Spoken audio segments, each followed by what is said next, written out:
power on.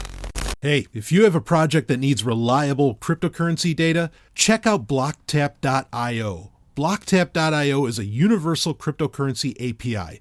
You can get historical prices for Bitcoin and other digital assets that you can use to build charts and do market analysis. Blockchain data is also indexed, so you can get transaction statistics, address balances, and more for Bitcoin and other networks. Blocktap.io is free for personal use, and you don't even need to create an account to access the API. To get started, try some of the example queries on the homepage at blocktap.io. Again, that's blocktap.io, blocktap.io, and we thank them for sponsoring Sovryn Tech. Woo, let's get back to the show. Good evening and thank you for joining us. We begin with unprecedented new steps to fight the spread of COVID-19. For the first time in its history, South Korea's Catholic Church canceled Sunday Mass as that country grapples with the worst outbreak outside of China. At least 65 countries worldwide have now detected the virus. In Italy, where entire towns are on lockdown, more than 30 people have died. It's one of many countries struggling to contain the virus. Ross Lord has tonight's top story. In South Korea, the blame game is underway. Some officials want leaders of a church to be investigated on murder charges over the coronavirus. The reason? They say some members visited the epicenter of the outbreak, the Chinese city of Wuhan, in January. Then, church leaders allegedly interfered with government efforts to fight the outbreak. 코로나19 감염자 대규모 발생과 관련돼서 The South Korean health director says 2 patients who've been placed under self-quarantine have died, leading him to question how medical resources were allocated. That challenge, applying medical might properly, is a growing priority, and not only in Asia. With cases in Britain rising into the dozens, the government is stepping up its response. What they're doing is testing literally thousands of cases. I think they've done about 10,000 so far. And as you know, we found about 35 people in this country have had the illness. And clearly there may be more. In Italy, tourism is running dry as that country grapples with a major outbreak. Another tourism landmark, the Louvre Museum in Paris, closed Sunday. Staffers reportedly refused to work over fears of contamination. The Paris half marathon was also postponed. But hundreds of athletes ran anyway, some suggesting new rules limiting large gatherings infringe on their freedom of movement. More conspicuous are boasts of confidence, like this one from Iran's Islamic Revolutionary Guard. We will defeat coronavirus, don't worry, says this Guard official. Despite Iran's death toll climbing well into the dozens, the highest number outside China. Some neighbors have closed their borders with Iran. More signs of international inertia. Ross Lord, Global News. Just some breaking news here in Canada. Public health officials say 4 new COVID-19 cases have been confirmed in Ontario. That brings the total number in Canada to 24. South of the border, an outbreak is growing in Washington state. Jennifer Johnson has that angle. Officials in King County, Washington, now reporting 2 more cases of COVID-19, bringing the number of cases to 6 in the same county that saw the first U.S. death related to the virus. Officials still don't know how the man who died was infected. We have CDC on the ground immediately to assist and support, and they're working to identify it. But researchers say the virus in Washington may have been spreading for weeks, and up to 1,500 residents could be infected, forcing the governor to declare a state of emergency. At this Seattle area nursing home, 2 people have tested positive for COVID-19, and over 50 others are showing symptoms. We're in the process of investigating this situation as an outbreak. The virus is spreading to America's East Coast. Rhode Island's governor is reporting its apparent first case of COVID-19. Be careful and be vigilant, but don't panic. The U.S. Surgeon General is urging Americans to stop buying face masks, fearing a shortage for healthcare professionals. President Donald Trump now says travelers going to high-risk countries will be screened before and after returning to America. Still, he's facing backlash after calling Democrats' criticism of his response to the crisis a hoax. This is not a Democratic hoax. This is incompetence on the part of the President of the United States at the expense of the country and the world. Many experts are questioning why there still are so few test kits for the virus in the U.S. The Trump administration has given the Food and Drug Administration emergency authorization to create more. We now have the capability out in the field to test 75,000 people, and within the next week or two, we'll have a radical expansion. Health officials sending out mixed messages, some urging the public not to panic because the risk of getting the virus is low, while others promising this first death is only the tip of the iceberg. President Trump will meet with major pharmaceutical companies Monday about the development of a possible vaccine, but that could take some time. He'll also meet with doctors at the Centers for Disease Control later this week. Jennifer Johnson, Global News, Washington. Back to our top story. The COVID-19 outbreak has also spread to the stock markets, taking them on a wild ride from record levels to the worst week they've seen since the 2008 financial crisis. It's Monday in the Middle East, and already trading is down. Let's bring in Mark Yamada, an investment advisor, to talk about this situation. Mark, why is the virus having such an effect on the markets? Well, the one thing the market really hates is uncertainty, and there's a lot of uncertainty around COVID-19. While companies are scrambling to check their supply chains, market participants don't have that luxury. We have to make educated guesses with less than perfect information, and we're just not getting enough information now. So we can expect more losses on the market this week? Well, you rarely want to encourage people to think along those lines, but until we have better certainty, and of course we're never going to have complete certainty, until we have more certainty, we're going to be probing for new lows. And of course the market always overdoes it in both directions, both the upside and the downside, but we don't yet have enough information to determine where the base is. Is it fair to compare this to the 2008 financial crisis? Not really. Very different, but equally as scary. The 2008-2009 crisis was really very closely associated with the banking structure. This is less to do with the banking structure and more to do with corporate earnings and uncertainty surrounding what has really become an integrated global marketplace.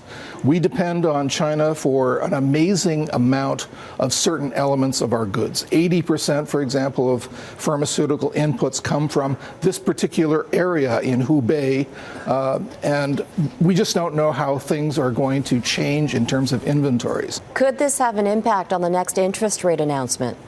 Oh, there's no question about it. I think one thing you can definitely expect over the next 5 days is either a single or concerted effort by central banks around the world to provide credit. Banks around the world are going to make sure that everybody knows that credit is available, so that because of the delays that may be occurring in the banking system, that there should be no problem. But of course, it's not an antidote to what's going on in the world, but it is a help.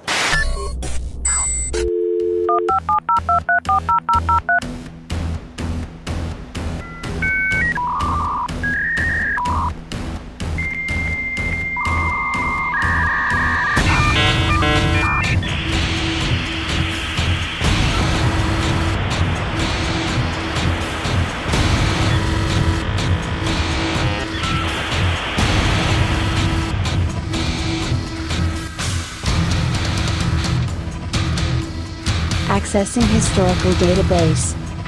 Year 2020. The tech giants become aware of the greatest threat to their corporatist domination. An obscure science and tech podcast becomes a major factor in a peaceful open source revolt against the military Silicon Valley industrial complex. The podcast, Sovryn Tech.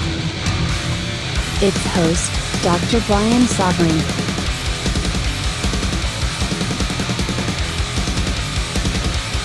The tech giants tried to stop Sovryn Tech. They can't.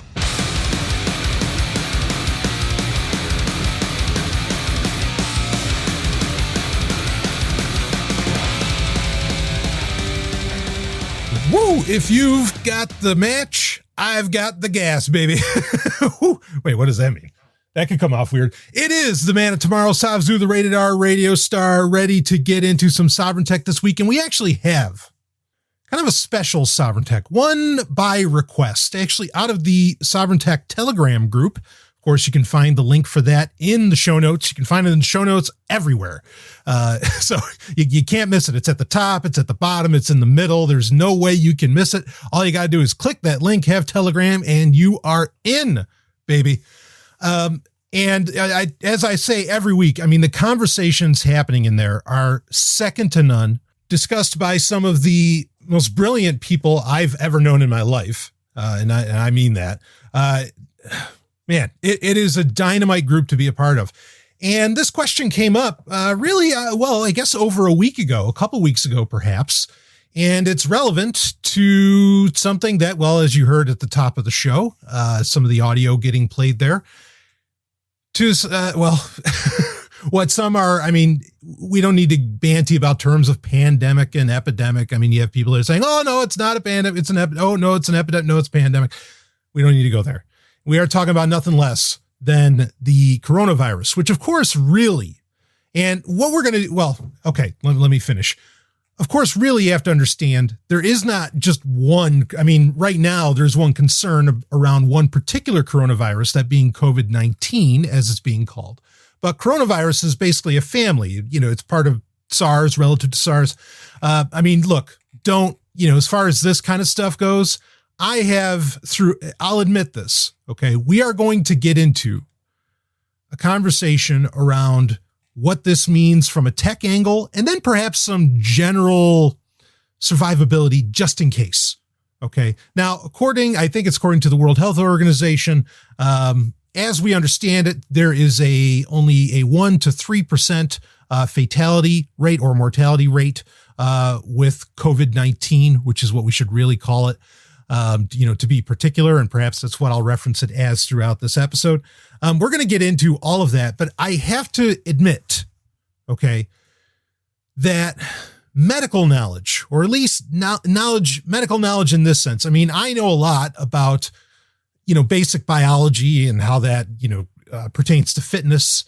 I am certainly actually as late been spending a lot of time learning more about diet, even though I've always had a fair interest in that and have always, been reading plenty of books about the human diet for over a decade at least, but really for many years. And I've tried many diets over the years. So while I do have medical knowledge to a degree, and certainly I have some interest in neuroscience and things like this that I spend a lot of time on, admittedly, when it comes to, disease, viruses, a lot of these other things, that has never been my specialty. So I am not going to spend a ton of time breaking down. Well, I like to think I'm a smart fellow, but I'm not going to spend a ton of time breaking down, COVID-19 in particular. That's just not my field of study. But I do think, and this is what was asked, and I was asked about this for two reasons, to do a show about this and to talk about COVID-19 at this time. One was the tech angle. What does this mean as far as that goes, especially if this gets to, and we'll talk about like the real concerns, because again, okay, there's only at worst right now a 3% mortality rate or fatality rate. There's that. Okay, we'll talk about, though, that really the level of fatality is perhaps not the biggest deal. I mean, any human ever dying is a huge deal, no doubt. Any human. Okay. But there are broader concerns of how this affects the world stage. Okay, that we need to discuss. But there's a tech angle to this that I think is important. And then, we could talk about some of the sociological aspects, I suppose. We'll get into a bit of that. But the other thing that I was asked about, not just the tech angle, but was, general survival techniques, tactics, based on my military background. And, and I'm happy to discuss both. I will say, as we get into this, that this is going to be a very broad-ranging discussion. There will be very specific, actionable items that you can walk away with as far as this goes. But a lot of what I'm going to talk about here is really just best life practices anyway. Okay. I think, first off, I'll say this before we even deep dive on perhaps some of the stats on COVID-19 itself. The first step in how to get prepared, okay? We are admittedly, as much as I on the show may rip on the big bad internet, one of the best ways that tech, the tech world in general, can help you with preparedness is take a good look when SARS was a big deal a few years ago, right? When there was that big scare.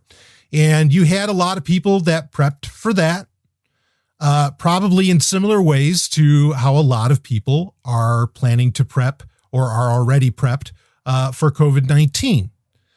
You can look back and see what worked, what was wasted, what didn't work. And that is very, very helpful information to go back and look at those things. And I did that myself because, this is just, when you have prior cases that are relatively similar, which, kind of the global scare of SARS was, okay. It's a good idea to, don't repeat history. So go back and learn from it, right? I mean, that's best practice number one, whether you're on the internet or not. I mean, you should just do that. And this is why it's important to, one, I would say pay attention. Of course, that's the most important thing that any human being can do in any situation is pay attention. But two, of course, as I've said, and I think I talked about this recently on a Q&A, on a Zomi One Underground only Q&A, that you need to have a sense of history. You have to have it. Now, it's great that you can go back, perhaps with something that you might not have paid so much attention to, or that you can get details on, like Reddit posts about how people were prepping for SARS or whatever. That's great. Okay. But you have to have an overall, at least generalist sense, or you don't have to have it if you don't want. Okay. But then I think that's a recipe for failure at anything and everything. But having a sense of history is, to use a colloquialism, that's what separates the men from the boys in this world right now, especially right now. Okay. There was a time where you went through, over 100 years ago, whatever, where people went through life and they couldn't even really have a sense of history. Like the information just wasn't accessible. I mean, you have to understand that, 100 to 200 years ago, half the reason, and I mean this, half the reason people went to church was just to get the weekly news. Like that was news at 11, while you're in the pew. That's how you got it. I mean, newspapers were kind of a thing, but even then, those weren't terribly accessible. And now you go to church, you're likely to get COVID-19. All right. No God jokes here. You could easily say, it's like, wait a minute, why do you have to close the door of the church? Couldn't God put up a little shield there? I don't know, protective barrier from COVID. Oh, well. Anyway, but now there's no excuse. You absolutely can have a very real sense of history. And even though, history could be argued to be a soft science, you can have a very, very real sense of it. And that's really where all of this should start, is that look back at perhaps most specifically past mistakes.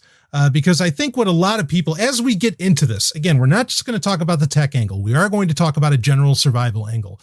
And food is certainly going to be a part of that. That is a big area to look at, is, what food stores that people did in the past, as in, stocks of food that they made, and how they stored them, what mistakes were made there. There's a lot to learn from that. Okay. So I want you to check that out. Now, to understand and maybe to get some grasp of the tech angle, I'll put a link in the show notes for this.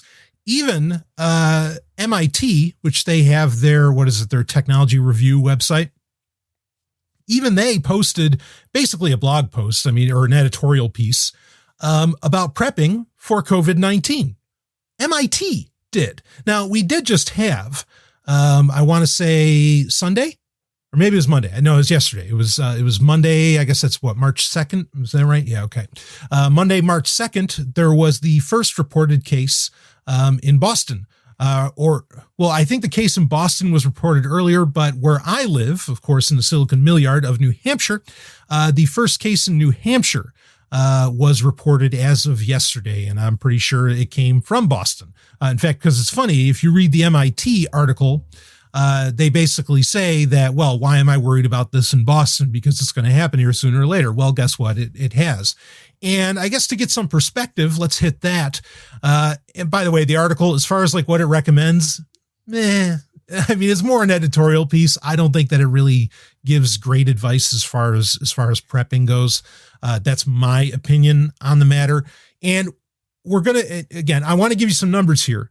After these numbers, I want to explain to you where I'm coming from with this and what my concerns are around this. So as it stands right now, in fact, I will refresh this page, worldometers.info, worldometers.info. That's the website. And it's tracking the COVID-19 coronavirus outbreak, and we have 92,849 reported cases. Of course, you can click on a link here and view by country if you want to. To date, there are 3,168 deaths from COVID-19. And also, but I mean, those are cases reported. However, there are over 48,000 people that have recovered from COVID-19. Now, this gets at, and basically that all of that chalks up to, with the deaths and people that have recovered, has chalked up to over 51,000 closed cases with COVID-19, with 41,000 still active, and obviously the number growing. Even though I think I had just read that in China, the reports are starting to taper off and slow down, but it's still going around the world. Now, why are we talking about this? Is this, has the Golden Stallion gone all Alex Jones and it's like, oh, you got to get ready for the big one, folks? No.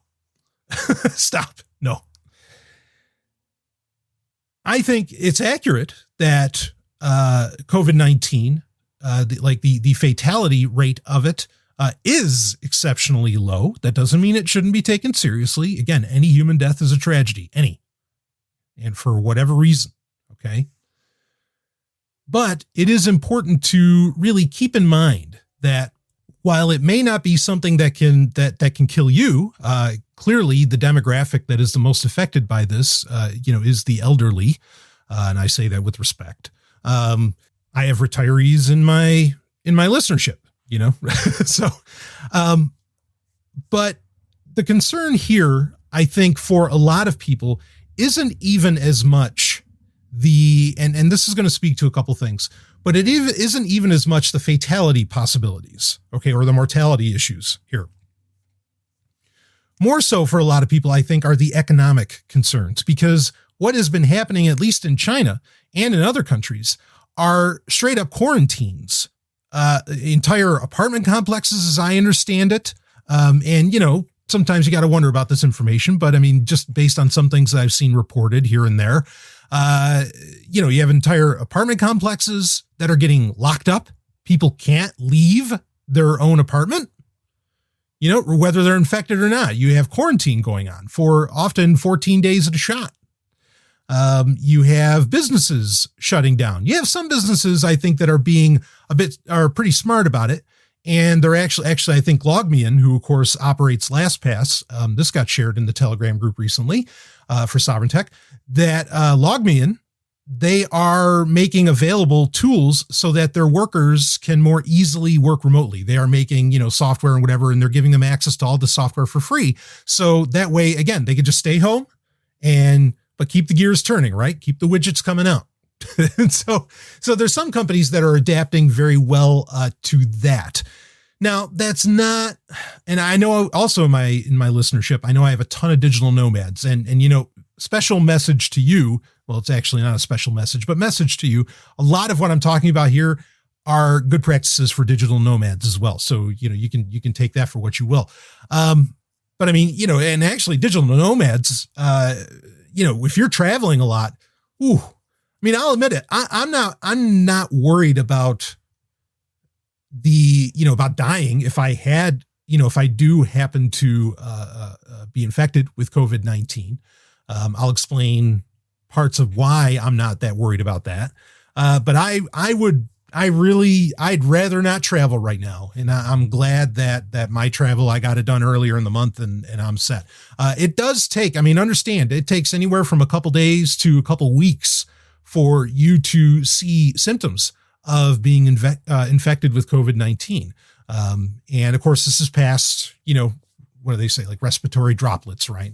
spreading by sneezing, coughing. In fact, one of the first pieces of advice that we're going to get into here, not yet, but we'll get into in a minute, is, to wash your hands a lot. And in fact, there has been seemingly a mad dash, at least on Amazon. I can't really speak to stores, but we do know on Amazon that Germ-X is good luck getting your hands on some Germ-X, right? Which is basically, the gel you can buy where you don't need a sink, or you see them in hospitals and things like this. Well, there's actually a concern around that, but we'll get into that in a second. So to understand why COVID-19 is really a concern, again, it's not so much the fatality. The concern is the interruption in the quote unquote flow of traffic.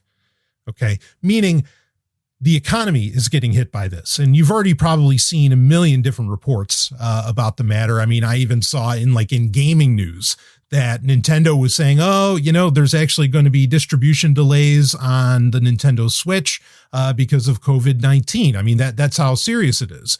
You already have, the Federal Reserve actually announced this morning, as of this recording, that they are making rate cuts to try and offset the economic effects of COVID-19. So the concern is that even if it doesn't kill what would be considered a significant portion of the Earth's population, it does because of actions taken by, varying countries, including the fact, this just shows the problem with a centralized economy. And I don't necessarily want to get into globalism here, but just how powerful of an economic force China is that when they start quarantining and shutting down businesses, it affects the entire planet, right?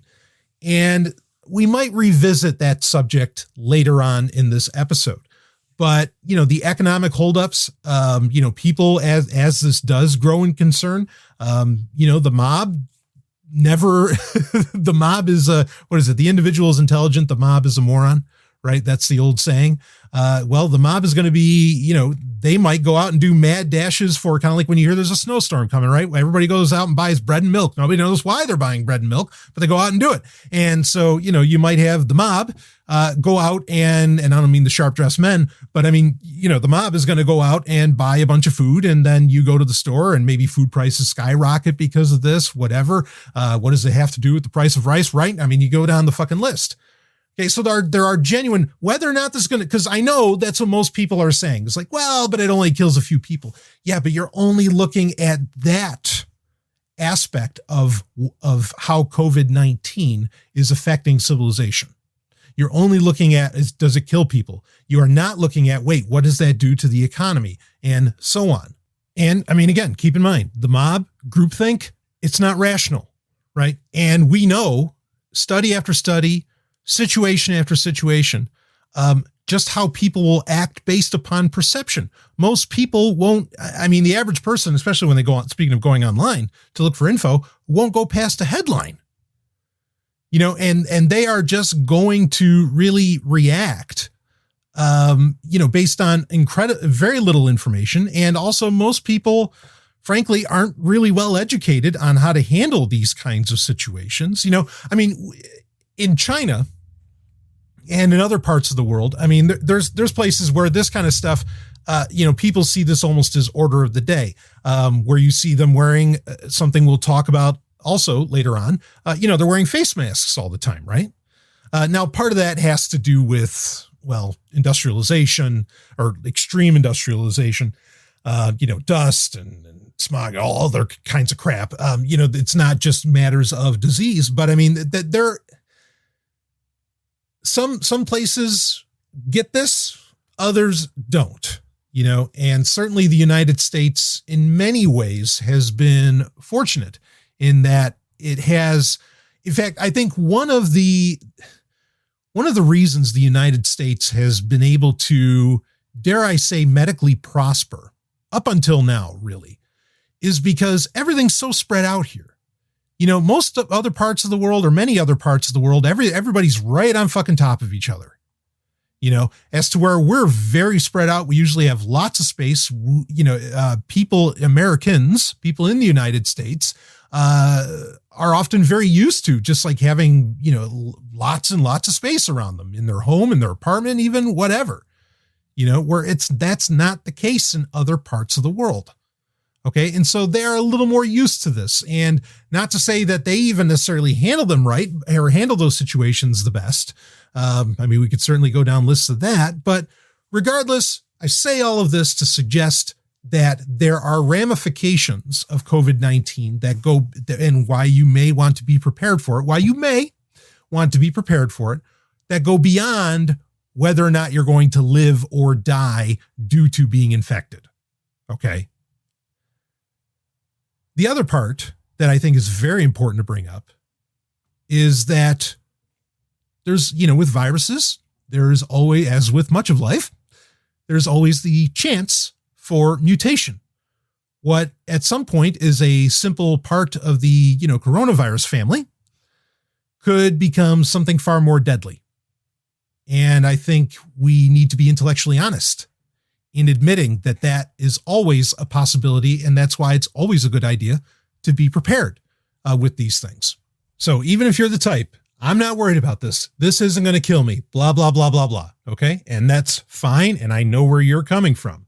All right. I'm also, like I said, I'm not really worried about it on that end. Even if you're that kind, there are still the potential for, again, whether it's real or not, it's all about perception. Okay. There's no doubt COVID-19 and people are dying from it, that's real. But whether it is as serious as some are taking it or not, perception is everything. And that perception is, markets and everything very much run off of perception, whether that's a good thing or not or whatever. That's how it is. So pay attention, like I said earlier. And here are some things. Take and leave whatever you want. Okay. These are general practices, some of it's very specific that I guarantee you'd probably only hear here. In fact, I know you're only going to hear them here, especially when it comes to the tech stuff, because I don't see anywhere else talking about these things. Okay. And we will get into them, ways to communicate, and so on. It's an important conversation to have, and it's an episode. This episode, I think, is a keeper. It's one you're going to want, whether whatever happens with COVID-19, this is something you're going to want for the future. Or maybe you're going to think about just having a bug out bag. I think these are great and wonderful things to always have in mind, or to have on hand specifically, or to get in the practice of using, which anyway, we'll talk about that as we go through it. So why don't we start talking about preparedness here? And I guess I'll say, just before we get into the tech stuff, or in items that you could get your hands on. Again, not a doctor, not giving 100% medical advice here or anything like that. But what I do consider to be a medical fact. Okay. I have a whole list that I want to break down with you and discuss with you that I think are helpful. So I think where we should start is with mind body. It's not a conversation around food. It's not a conversation. In fact, I'm not going to talk much about what foods to store and things like that at all. If that is one of your concerns, I'll bring up a couple things maybe later on, but the main thing I want to suggest to you, okay, is when encountering any medical condition, preventative care. This is common sense, but preventative care is so important. And I think a method of preventative, preventative medicine, it's not really medicine. It's a physical thing that you do. Just like having a good knowledge of history is a great way to protect yourself. Look, I know everybody has their different tolerances and abilities and conditions and whatever, genetic issues or accidents or whatever they have gone through or going through in life. I understand, but I would be remiss. Okay. Now, granted, I am a pretty hardcore fitness enthusiast. Okay. I go to the gym more or less 7 days a week. And that's not like 5 minutes in the gym either. Right? Okay. That's anywhere from an hour to 2.5 hours, per day that I go to the gym. Obviously I take this very seriously.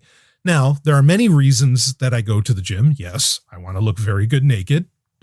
I have no problem admitting that. But another very important reason is that having muscle mass, okay, and so this speaks specifically very much to strength training, but also, really just having great cardiovascular health and so on. Any of those things are an edge when you encounter any infection, okay?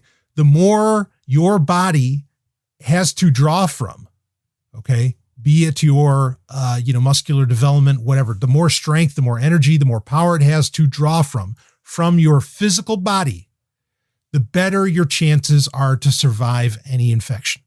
That's just a medical fact. I don't think there's anybody out there that would argue that. The only people that argue against getting fit, I think, are like Bill Gates, where they say, well, the amount of time you spend in the gym or working out or going for a jog or walking or whatever, that takes away so many years at the end of your life, or that takes away so much time that if you just didn't do those things, you'd actually spend more time on Earth doing whatever it is that you wanted to do. That's a very fallacious argument. If you look at Bill Gates, you can kind of see that, boy, he's lived that. But that argument makes no sense whatsoever, because are you living those minutes and those moments and those hours and those extra days at the height of your ability, at the height of happiness and health? To the best of your ability. And I want to be very clear that everybody has different abilities. Okay. No, you're not.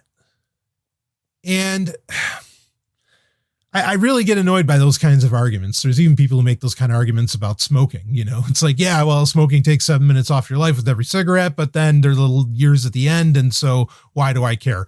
I'll be living a happier life smoking and blah, blah. Stop. And I know a comedian did that too, but there's people who really think that way. And that's really, really tragic. Okay. I have a saying, of course, I'm an anarchist, folks. Nothing new for longtime listeners, of course. But just in case you might be this is the first time you've ever heard this. I am an anarchist. And one of the ways that, we could get into a big discussion of, dare I say, how a monoculture of authority is part and parcel of what's allowing something like COVID-19 to even do what it's doing, or anything of its ilk. One of my tactics, and I don't know anyone else has really said this, so I'll take it as mine, but one of my tactics, one of my recommendations, one of my strategies for quote unquote beating the authoritarian structures that we exist under has nothing to do with any kind of violence, but it is to quite simply outlive them. Okay. We could think of, even if you're, the kind that's more concerned about corporatism and a lot of other things, outlive all of the companies that are doing egregious shit.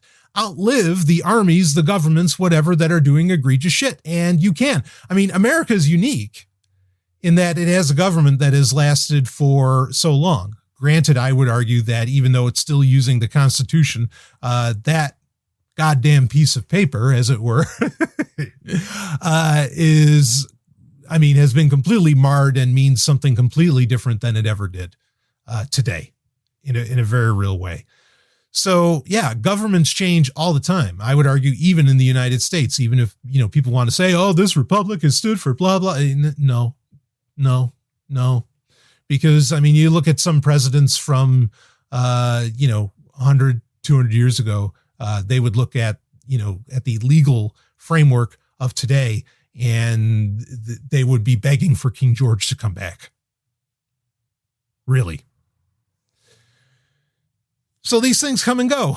And I think one of the best strategies you can have is to outlive all of this shit.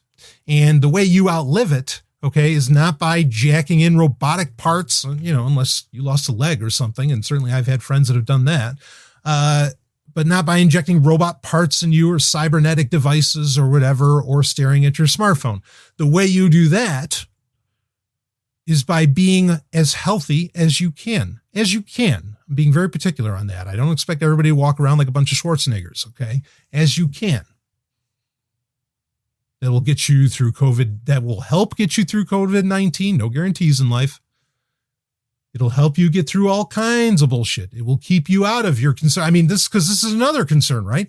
Is that, well, you know, this is like COVID-19, regardless if it's going to kill anybody or not, or any more people, it's already backing up hospitals and the healthcare system in general in multiple countries. What do you do about that when something, you know, really, really life-threatening for a lot of people or for an individual happens and you can't get into the emergency room because something to do with COVID-19? That's a problem. So what do? Well, you fucking take care of yourself as best as you possibly can to avoid having to go to the doctor or the hospital in the first place, to avoid having to engage the healthcare system in the first place.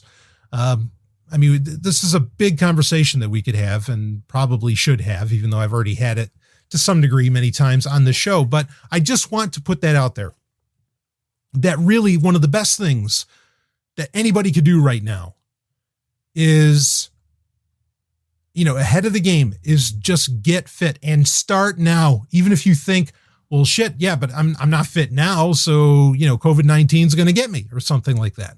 Start now. Start building up, you know, your body, you know, and your immune system. I mean, look, we don't have to go down the numbers of everything that, you know, strength training or even just walking for 20 minutes a day or whatever, what that will do for you. But for fuck's sake, do it and start now, because you don't know, like I said, I mean, you always wonder about mutations, right? You don't know what shape that this kind of stuff will take. And when we get to the end of this episode, there might be other points that I bring up as well of why that might be important. Okay, we'll see where we get. But please, okay, start paying attention to your fitness. And as far as food, well, you know, that's a big part of that. So definitely keep that under consideration. Like I said, food is not going to be a major concentration, you know, of this episode or of my take on this. We'll get into it a little bit, but please do something about your health. That is the easiest. Yes. Or I know it can be hard to get started, but it's the simplest. And frankly, it doesn't have to cost a goddamn dime thing for you to do right now. Okay. There is no run on any grocery store or on Amazon or whatever is going to keep you from getting a good walk in, doing some push-ups, whatever, anything to just get your body, you know, moving more than it was and get your whole system in a better place if you encounter COVID-19. Okay. So there's that. All right. You don't have to, no one's saying you have to go to the gym 7 days a week or 2 hours a night or whatever. You know, I'm not saying you have to do that. I'm just saying get yourself in a better place physically. So now with that said, let's talk a little bit about mentally. I think it's always good. Okay. Again, and as soon as I'm done with this, we're going to get into the tech angle. All right. Which is where I know a lot of you are wanting to hear from me. Granted, this is a show about science and technology, so not that we're out of our wheelhouse here. But regardless, mentally, I'm going to recommend a book, okay? And I've recommended this book many times. It has been on several top 8 episodes that I have done with books. It is a book. I'll let you in on a little hint. If I ever, and usually I want you like nearby, I mean, because I have friends who live abroad, certainly, and some of them dearest of friends who live abroad. But if you live near me, okay, and if I have bought this book for you, understand that I want you to be alive. Okay. It is a high compliment if I buy you a copy of this book. I think this is just one of the most important books ever made. It is brilliant, incredibly information dense. There really is no other book quite like it in the world, in my opinion. And it is one that I mean, there have been times where the knowledge that I gleaned from this book has also allowed me to survive in certain situations. And the book is called The Art of Shenku. Shenku, The Art of Shenku. And it's by a guy named Zeke Zeek, but that's not his real name. This was done by a guy who more or less circumnavigated the world. Okay. It's a fairly new book. I want to say it came out in the year 2000, 2001, something like that. I know it came out before I joined the military, and that's when some of that knowledge came into practical application, was when I was overseas. And basically this book is laid out as it's very much a survival guide, but Zeke lays it out as, okay, the art of Shenku is the art of the galactic traveler. Okay. And so this is a book, it's somewhat reminiscent, although very real, of perhaps like the Hitchhiker's Guide to the Galaxy. This is meant for you to be able to survive wherever you happen to be. And the author even likes to somewhat apply it to if you find yourself amongst the stars, and not just on Earth, which I think is really, it's such a cool book. I put a link, I'll have a link in the show notes for everything that I'm recommending. I am not telling you these things. I get no commission for recommending any of these things. I get no Amazon commission for none. You can look at the tracking link. You will see no commission whatsoever. If there's an Amazon link, it may give something to the Tor project, but that's all. Okay. It does nothing for me. I am not selling you shit. I am just telling you stuff that, okay, listeners asked. Stallion, what do you think about this? What do we do about COVID-19, etc.? With your background, what are your recommendations? That's what I am giving to you. This is probably not an episode I would have done if I wasn't asked to do it. But also keep in mind, I am not looking to make any money off of this episode. Okay. Not like that, where I'm recommending products that, anyway, I don't want to get sidetracked on that, but I'm just making that clear and making you aware. Okay. But check out just the pages of this book and you will be in awe at the information density here. The artwork in it is beautiful on its own, because a lot of things, there's a lot of bullet points and stuff laid out. But then it's also shown visually with, drawn characters, with animated characters, or not animated. They're animated in that they're, showing motions, but anyway, this is a brilliant book. I've talked about it many times over the years, and it has recipes. It has, how to build a shelter, how to build a boat. It has like self-defense strategies, all kinds of wild shit. How to build this, how to do that. What does it mean when your nails look like X? Go down the list. This is a quintessential book to have on hand at all times. Okay. And it's one book that I will always keep a paper copy of, even though I have had it scanned, because it's not available as an ebook normally. But I've taken care of that. But this is the one that, if there's one book you can hold on to, this is the one you want to hold on to. And it's entertaining too. Like there's funny stuff in it. It's really, there's no other book like it. This book should be reprinted into perpetuity, and should always be available. It's a really, really stunning piece of work. So I recommend that, just in case things happen to get that bad. But also there are just great tips overall within this book, even how to engage people, how to hide money, how to do, there's so much great shit in this book, and it's not that old. Understand, like, this is not outdated information by any means. And actually it's enjoyable, frankly, to read something that has nothing to do with the internet, even though it came out certainly when the internet was starting to come into prominence. So the art of Shenku. So, again, bring up your level of physical fitness. Okay. Have a knowledge of history, get the art of Shenku. It's the only book I'm going to recommend here. Okay. As far as something that might be helpful for you to have your hands on. All right. So there, we got that. Let's get into the tech. Okay. Let's talk about tech. Now, it is interesting that be around the world are recommending that people basically get on social media and, be engaged there to find out what's going on. I get it. I don't know that being on social media is necessarily a great thing, for this. In fact, I think they want people on social media talking about it and,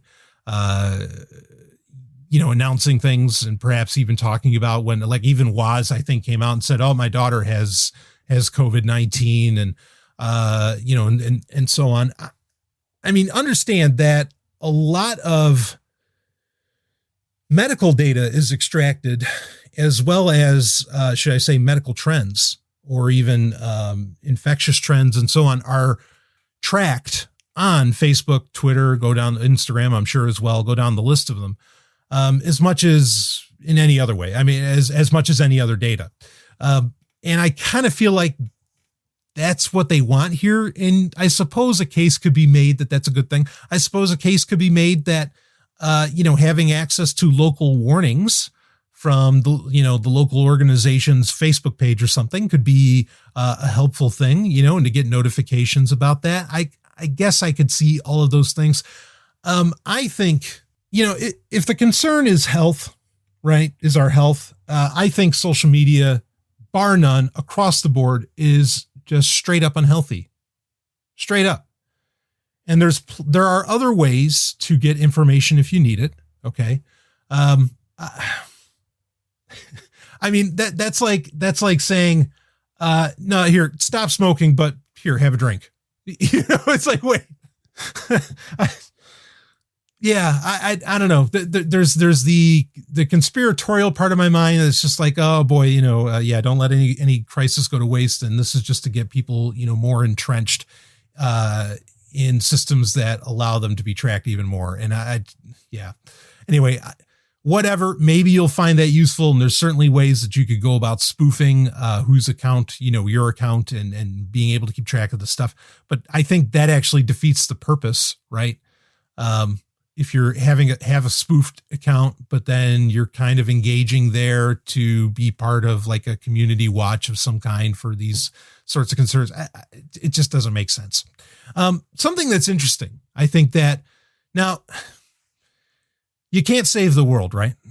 So for the people, that really matter to you, the amount of people that you can actually engage and maybe have like a meaningful impact with, as far as being prepared for COVID-19.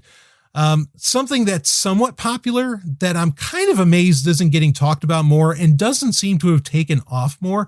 Maybe in cities, this is more of a thing, but Telegram has a feature called Telegram Nearby, where if you have it turned on, and it's off by default, but if you turn it on, if there are other Telegram users near you, it will inform you if so, and you can kind of connect with them. And it's an interesting idea. It's, in my opinion, it's kind of an anti-social media, right? Because it's so hyper local that you've got to be in range. Okay. And so, and I've only, frankly, I've only had one person ever like contact me with that.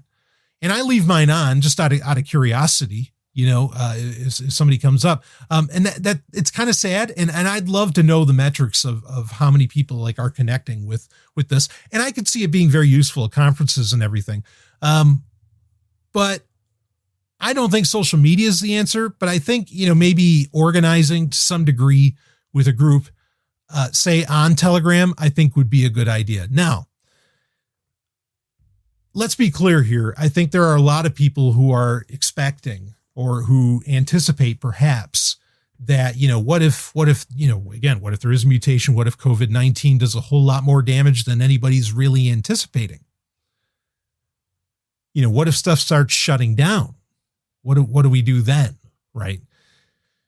Granted, Telegram might not be the best answer for that. Why? Because Telegram is not a federated technology. It's open source, but it relies on phone numbers to, communicate back and forth. And it also relies upon a data connection, either with Wi-Fi, or to a telco. It basically relies on the internet. And that's not exactly the most anti-fragile or robust way to communicate if things are getting shut down or monitored or whatever you might be concerned about. So we're going to go a little bit on the deep end here, but these are things that I think are helpful to get in good practice doing anyway. I like to think that just about any of my listeners are in some form or fashion really an activist in some way. You are definitely outside of the norm. And so communicating outside of the norm is a good thing to do. If COVID-19 is the impetus for you to start looking into, anti-fragile ways and alternative networks of doing this, well, here's the time. So the first thing I'm going to recommend, now granted, I'm not a big fan of smartphones, but everybody has one, right? More or less, everybody has one. So something I am going to recommend, even if, all right, and this is only on Android, I think there's a way, and I really don't know. So iPhones have what's called a multi-peer connectivity framework. And actually, did we talk about this on the Sovryn Tech? Apple is planning on, I predicted this years ago that Apple was planning on creating their own internet. And they are really starting to make that happen. Like, we're talking like satellite internet kind of stuff, obviously 5G future bullshit. But that's on the way. And, or at least it's being planned. So Stallion was right again. But iPhones are supposed to be able to communicate with each other without a cellular or any kind of data connection, or like paid for data connection or like Wi-Fi. Like they can actually, and I mean, and just about every smartphone has Wi-Fi Direct, where you can, they can act as their own little Wi-Fi router for a minute, and they can communicate, and the devices could communicate with each other without an LTE connection or a Wi-Fi, like a Wi-Fi internet, like Comcast or something, connection to that. Now there is an app. So maybe iPhones can do this, and I'm just not aware of the apps that really allow for it. There are a few apps that have tried this sort of thing before, like FireChat, where they used Bluetooth, for it. But the one that I recommend, and actually did recently get updated, and I was so happy that it got updated because it felt like it had been over a year since it had gotten an update, and I was kind of sweating that development had stopped. There is an app called Briar, B-R-I-A-R. And I've talked about this over the years. When it first came out in beta, I talked about it. When it had its 1.0 release a couple of years ago, I talked about it. This is not new information whatsoever for Sovryn Tech listeners. I think this has a team with a good mindset. The dev team has a good mindset behind them. Briar is really, in its own way, it is, I guess you could call it social media. I mean, or at the very least, it has groups. It has like a way to do blog posts on it. It's an entirely separate platform. I mean, it's really slick. And when it's actually connecting to the big bad internet, it automatically routes through Tor.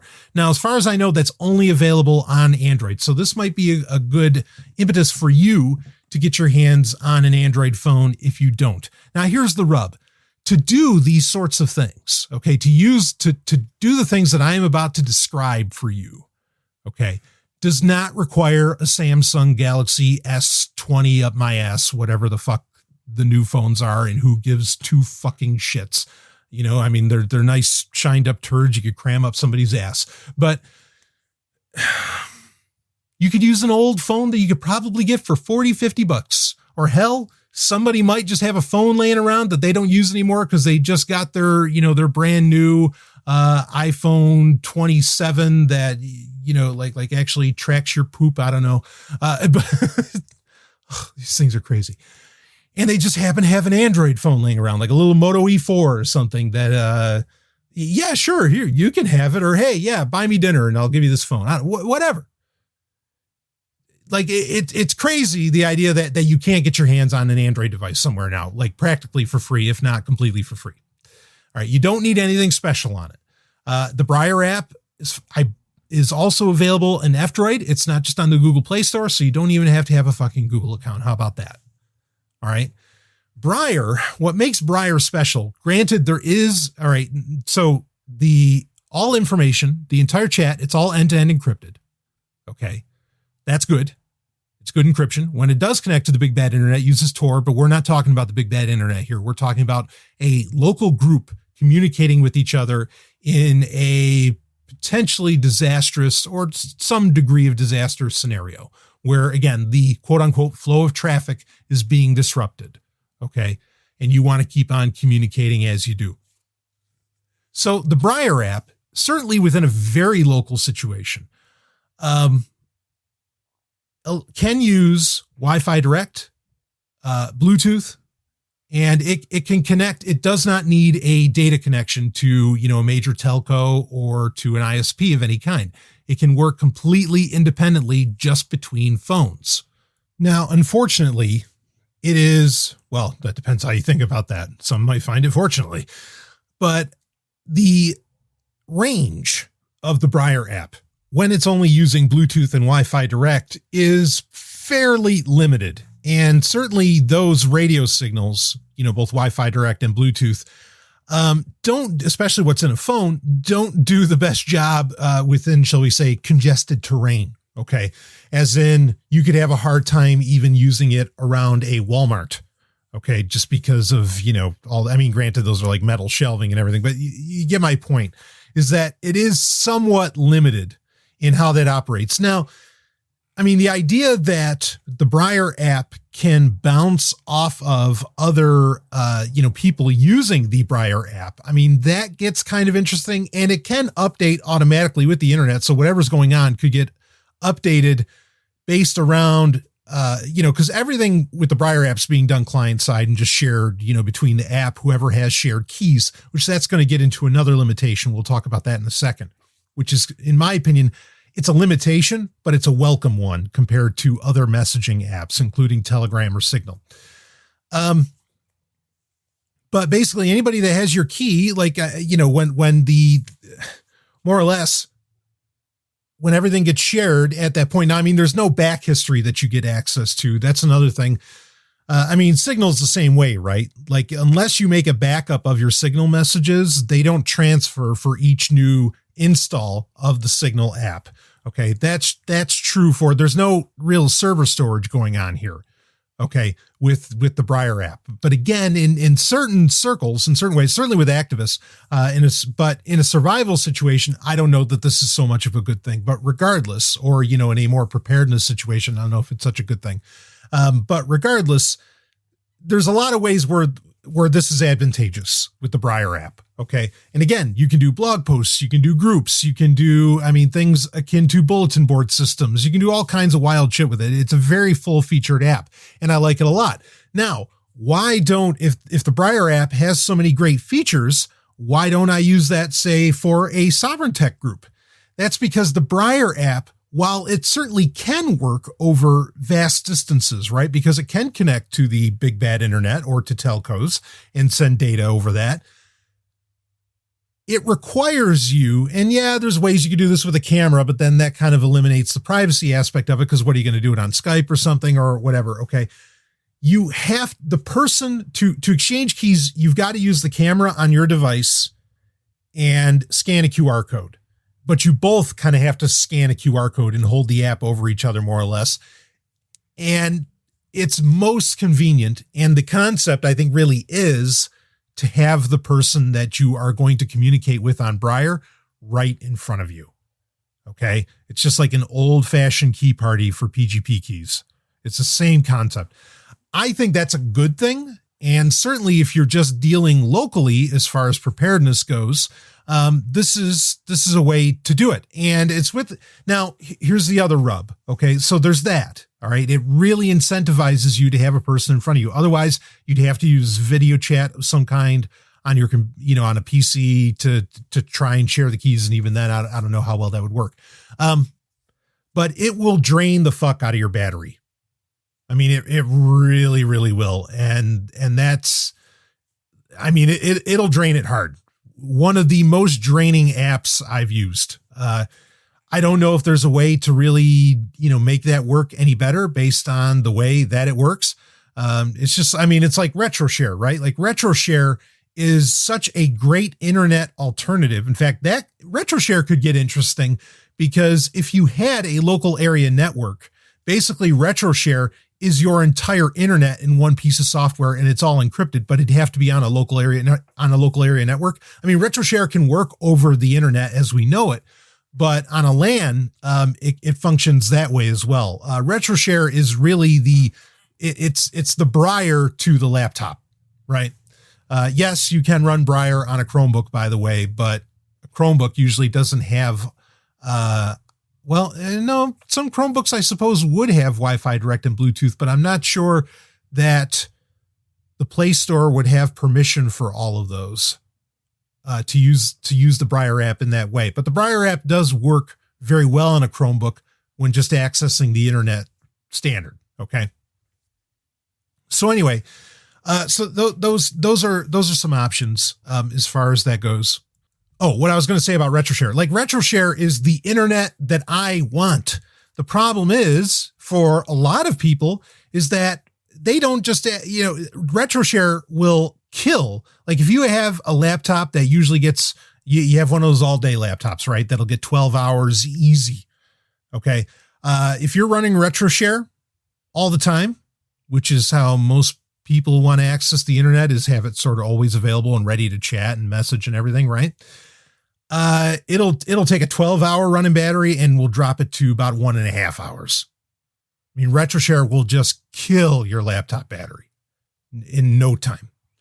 And so that's one of the concerns and one of the flaws here. Now, Briar's not that bad. It won't drain it that hard, but by comparison, it does drain your battery pretty significantly on your smartphone. So that's something to consider. Okay. Now, does that mean that you want to bring in, battery packs to have at the ready to recharge your devices regularly? Sure. And this could get into a conversation around having solar chargers, but actually we'll get into how to charge your smartphone and things like that in a more emergency situation in a second. But before we get into that, we need to talk about what might be for some the elephant in the room, something that I have been supportive of.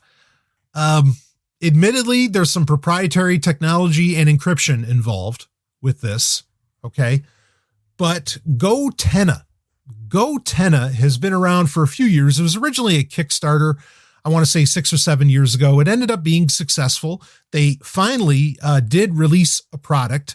In fact, and they've even honed that product down a bit. Now it's known as GoTenna Mesh.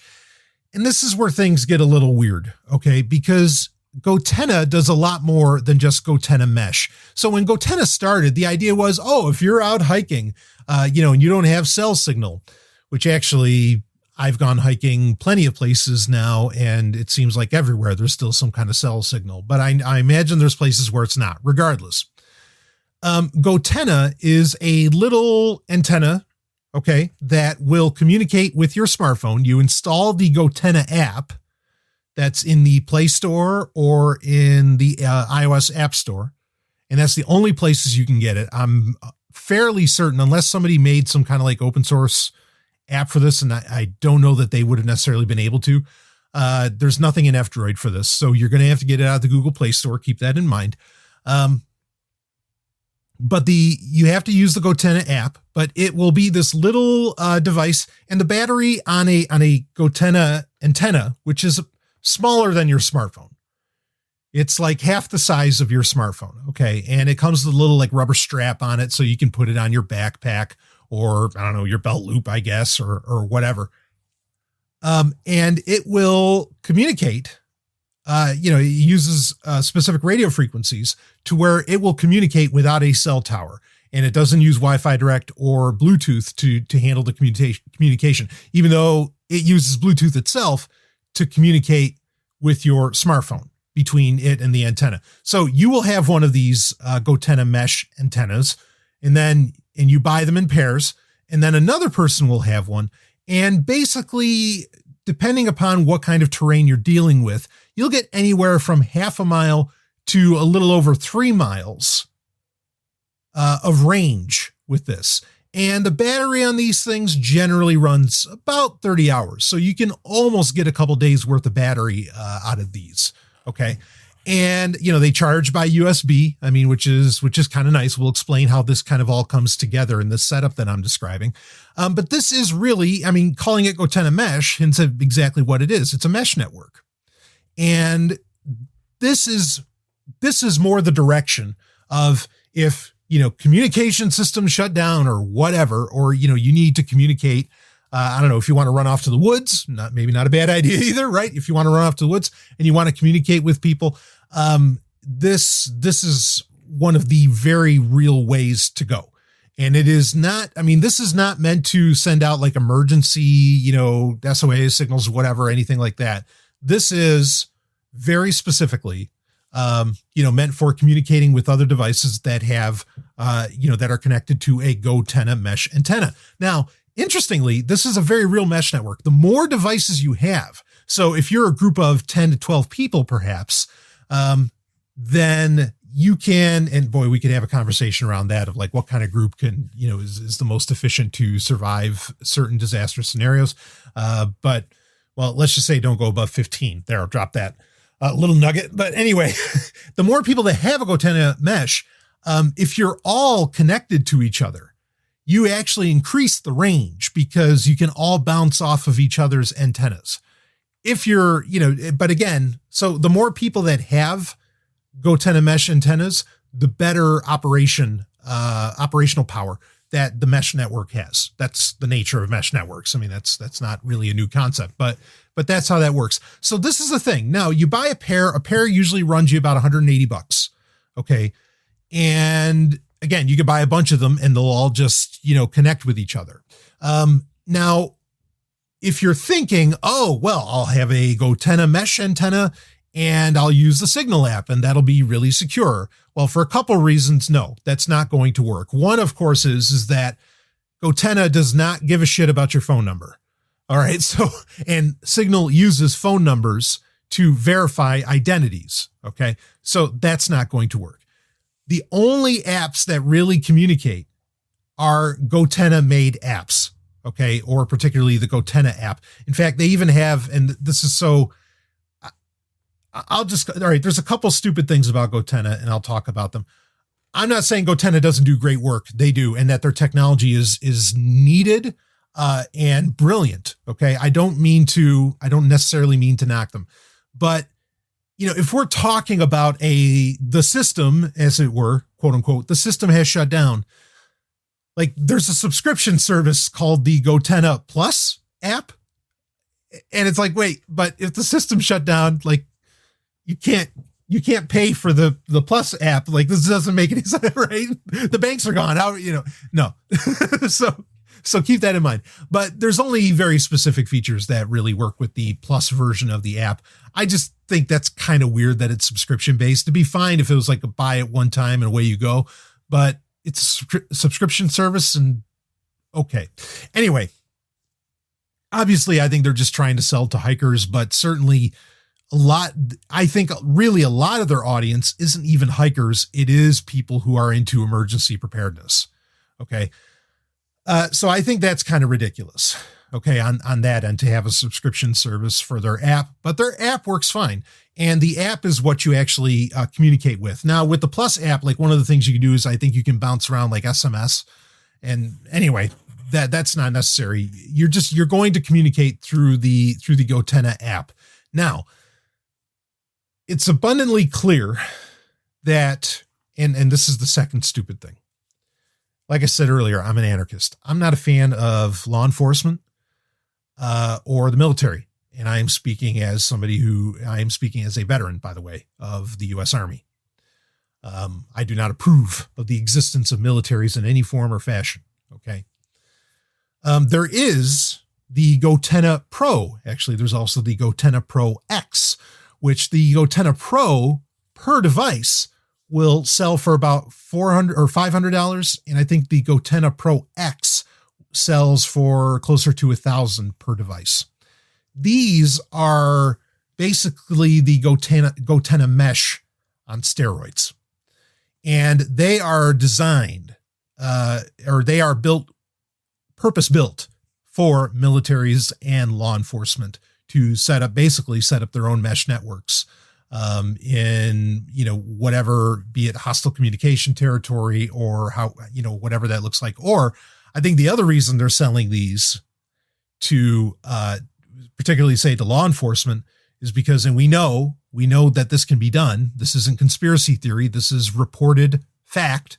Okay. From, TechCrunch, go down the list of the journalistic institution, that there are protocols that the police have access to where they can basically shut down cellular. I mean, actually, it's not even just the police. They do this at Comic-Con, at San Diego Comic-Con, where they turn off data connections on smartphones when you are seeing a certain panel or going and watching a trailer.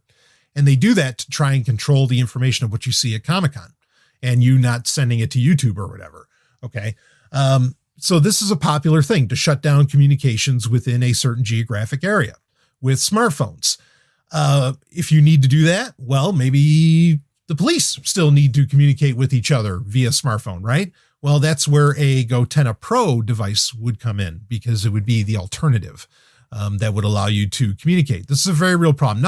There's other apps I know that have been used in the Hong Kong protests and so on. I'm not going to go into all of those. I am giving you ones that, for when really the system's down, these are the things you want to be looking at potentially using. Okay. Or if you just want to start getting to know your neighbors so that you're ready if this really economically hits things to the point that people are scavenging for food or water, who knows, these are possibilities. Okay. So I don't think that sales of GoTenna Pro devices are exclusive to militaries or law enforcement. Even if they are, there's plenty of ways to basically get your hands on this stuff anyway. They are more designed. Now, again, why do I think this is stupid? Because I am annoyed by the fact that they are, what was originally a Kickstarter that was just trying to, make it a good time for hikers and things like this, has now basically turned into something, helping out the war machine and authoritarianism in general. And that annoys the fuck out of me. Okay. And so you want to keep that in mind when you're going with these sorts of things, but this is an option that's out there. And, when you need to survive, you do things. So anyway, also, now, GoTenna can do a lot of things where you can also pinpoint, you can do location pinpointing and stuff like this. The GoTenna Pro devices specifically also work well with something that is known as ATAK, ATAK, Android Team Awareness Kit. This is basically taking Android phones and putting in a lot of tactical software into them. Okay. I'm not going to go into a deep dive on this. This might be, let's talk real for a second. And this is part of, I think, why I was asked to talk about this. There are technologies that are designed for military use that can be used very peacefully and for the purposes of preparedness and survival. Okay. You might find some aspects which, ATAK is, that's open for, it's not hard, okay, to get access to this and to make use of it and all that. It's basically just like a custom version of Android software suite, more or less, that takes advantage of Android devices and, gives them, anyway, we're not going to deep dive on that, but that might be something you want to look into as well as far as that goes. GoTenna also, they made that deal with Blockstream where they have what's called TX-Tenna. And that allows for actually Bitcoin transactions, okay, between GoTenna devices where you can do that. Now, the rub is, okay, it ultimately will connect to a satellite. And part of the purposes of what we're talking about here is to not even be reliant upon, because if we were reliant upon satellites for communication and for information, okay, in what we were describing, there is a entire other slew of devices that I would be telling you about right now. Okay. But bottom line being is that, because I think this is an important conversation to have as well. If we're talking about where certain areas are experiencing real disruption and, again, problems with the quote unquote flow of traffic, okay, due to COVID-19, these are different conversations that you have. This is stuff that anybody should be able to get access to, should not be wildly expensive, and that you can have to be prepared to take care of loved ones, friends, and whatever else, right? Okay. And so you're not going to rely upon satellites for that sort of thing. You're just not. So anyway, but that is possible. I was also asked, what do I think about, say, if the economy is disrupted enough, are cryptocurrencies still going to be viable? Things like TX-Tenna show that yes, they can be. And in fact, they would be the only viable form of currency in this scenario, because cash would be viable as well, but cards might be meaningless because you have to have something necessarily to read the card. As to where TX-Tenna, you just need another wallet, a very simple piece of software that could be, built into the app. So there are, I think there's a strong argument that, in fact, we can get into some real conspiratorial areas with a lot of this. A lot of people have brought up, and I've been tracking it as well, that you have tons of CEOs dropping out of out of massive companies right now, from Bob Iger, of Walt Disney, dropping out of nowhere, among others. And some people are wondering, are they getting out of Dodge, because they know that this is going to get a lot worse, or that, whatever, maybe there's some puppeteering going on, whatever. And we've talked about this. We talked about this, I want to say last year or the year before. Maybe, I think it was in 2018 when we talked about this, because Douglas Rushkoff was talking about it for one of his talks around Team Human, I think, where he had, executives for major tech companies asking him, hey, when the shit hits the fan with the economy and everything, like, what do I do? Like, should I have Ethereum and run off to New Zealand? What do I do? And they were very serious about this. And I think that part of, and you're already hearing it, Peter Thiel, there's plenty of people who are saying, oh yeah, we have major holdings in Bitcoin.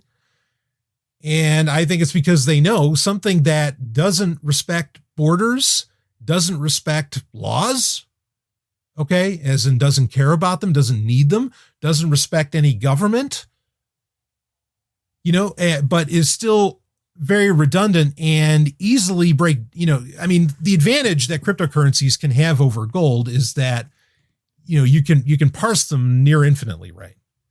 To however many decimal points you want to go, as to where with gold, you have to kind of break it off, and then everybody has to sort of decide, okay, but how much is this much gold worth, and blah, blah, blah, as to where if you have, again, as much as I hate smartphones, okay, in a survival scenario, smartphone can actually be a very brilliant little device to have, because the battery life on some of them can go for quite a while. Okay. Even if it was a situation where, holy shit, an EMP goes off or something, or there's, a solar flare that's just bad enough. If you have them in a Faraday cage, it's easy enough to just pull them out, or, a Faraday bag of some kind, right? It's easy enough to just pull them out, and then, you use Gotenna or you use Briar or something, and you actually have a communication network. That's pocketable. That's amazing. Are we going to talk about radios? Yes, we're going to talk about radios here. We're going to talk about walkie-talkies, right? Okay, we're going to get into that in a second. But, this is important to lay out.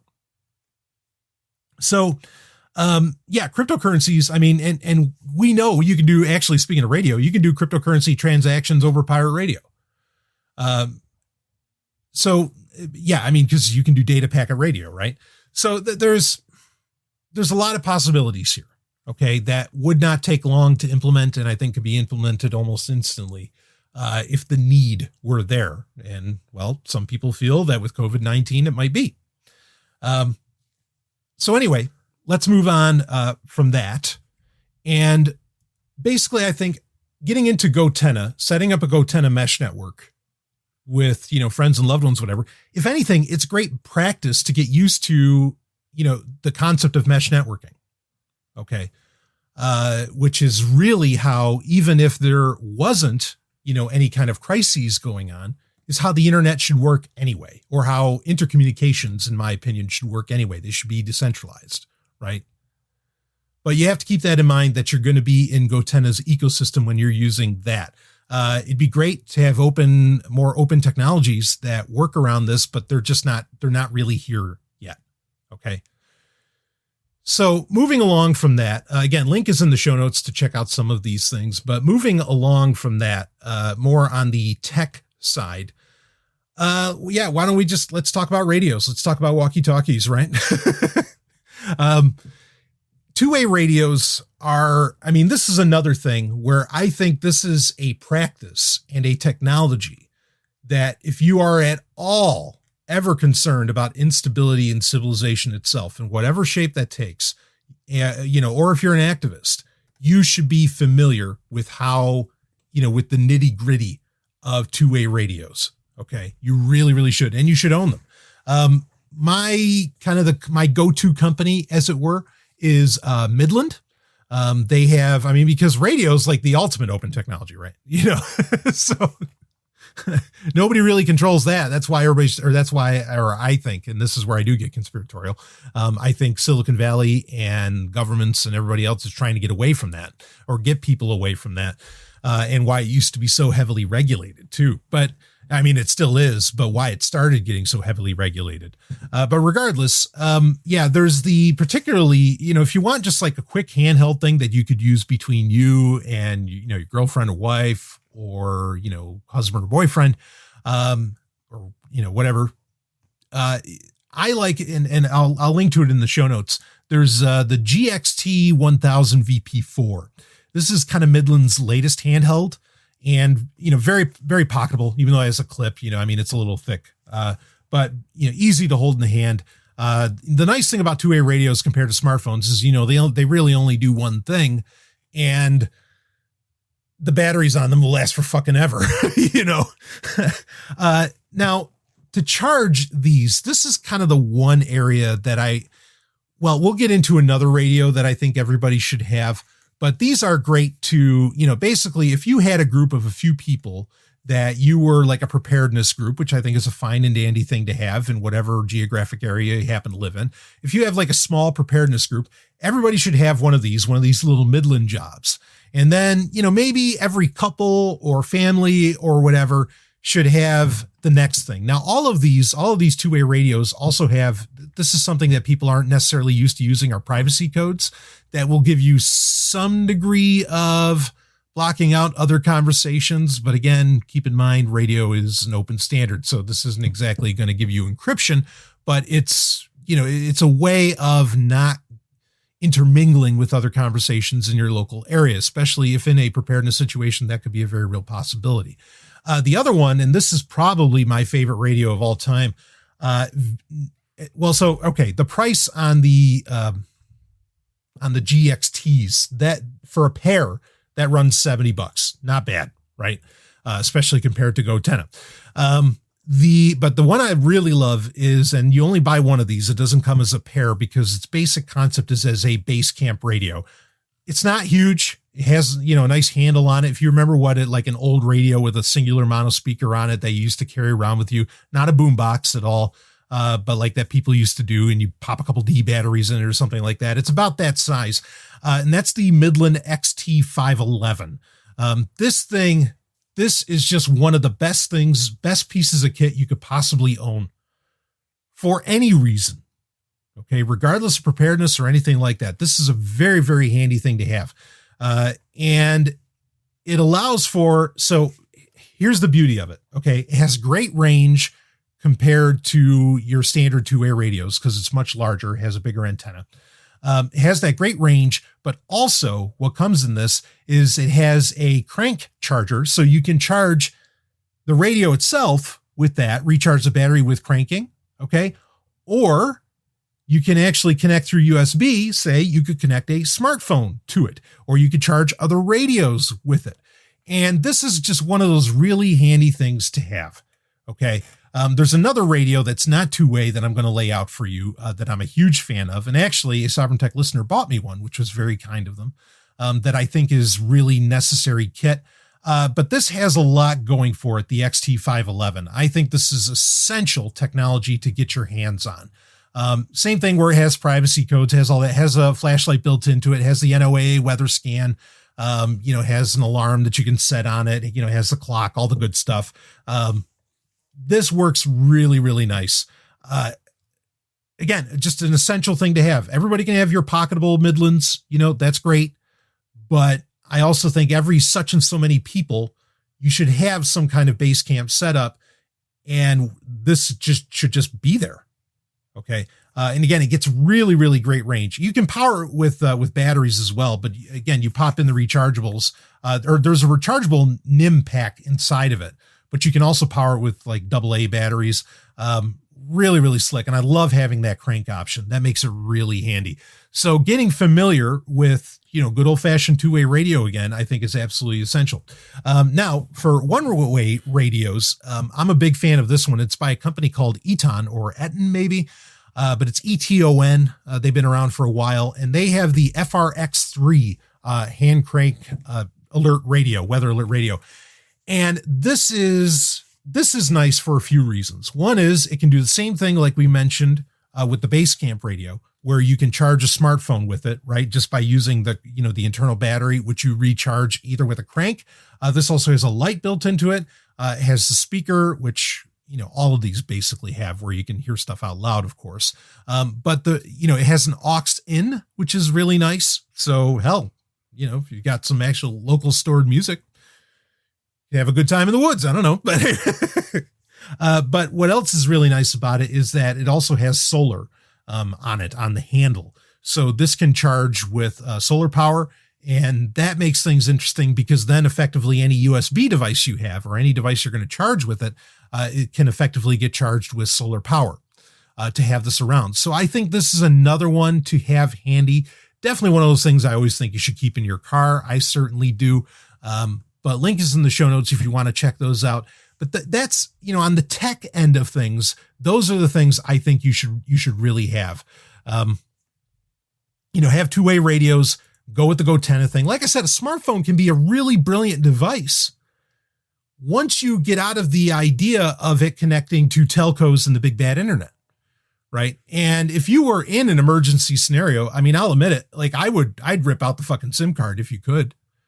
Because I know some devices you can't, it has eSIM, right? If you're using that, but I'd rip out the SIM card and I'd never turn on the Wi-Fi again, like I would make that thing, as dumb as possible as far as various frequencies that it's using. And that's going to save power on it. Imagine how much more battery life you'd get out of a smartphone if you turned off the LTE radio. So, that really does, especially some of these, like here, I have the Moto X4. This thing's waterproof. Practically indestructible. That's great. You have this great little device that can do so much and that you can charge, if you have the, what's the model number again? If you have the FRX3, you can charge it with solar and away you go. And you've got devices. Even in a really disastrous situation. So this is the stuff, having communications, that's really where the tech angle comes in with a lot of this, is having communications when you need them in a situation where maybe some of the communications are down or clogged or etc. Right?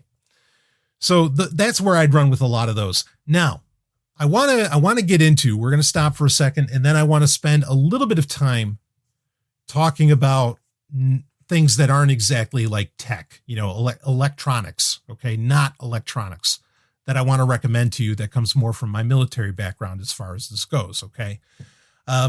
So before we do that, got to tell you, a place where I'm sure this conversation is running wild about, COVID-19, that would be on Sovryn Tech sponsor Free Talk Live. And I want you to check them out if you haven't while you can, even though I'm sure Free Talk Live is one of those things, you can hear that everywhere. Satellite, it's everywhere, right? It's one of those things that even when everything else shuts down, Free Talk Live is probably still going to be airing. Because that show goes 7 nights a week, 365 days a year, 3 hours a fucking night. You couldn't stop that, and actually I know one of the hosts, Ian, is really, really big still on using two-way radio.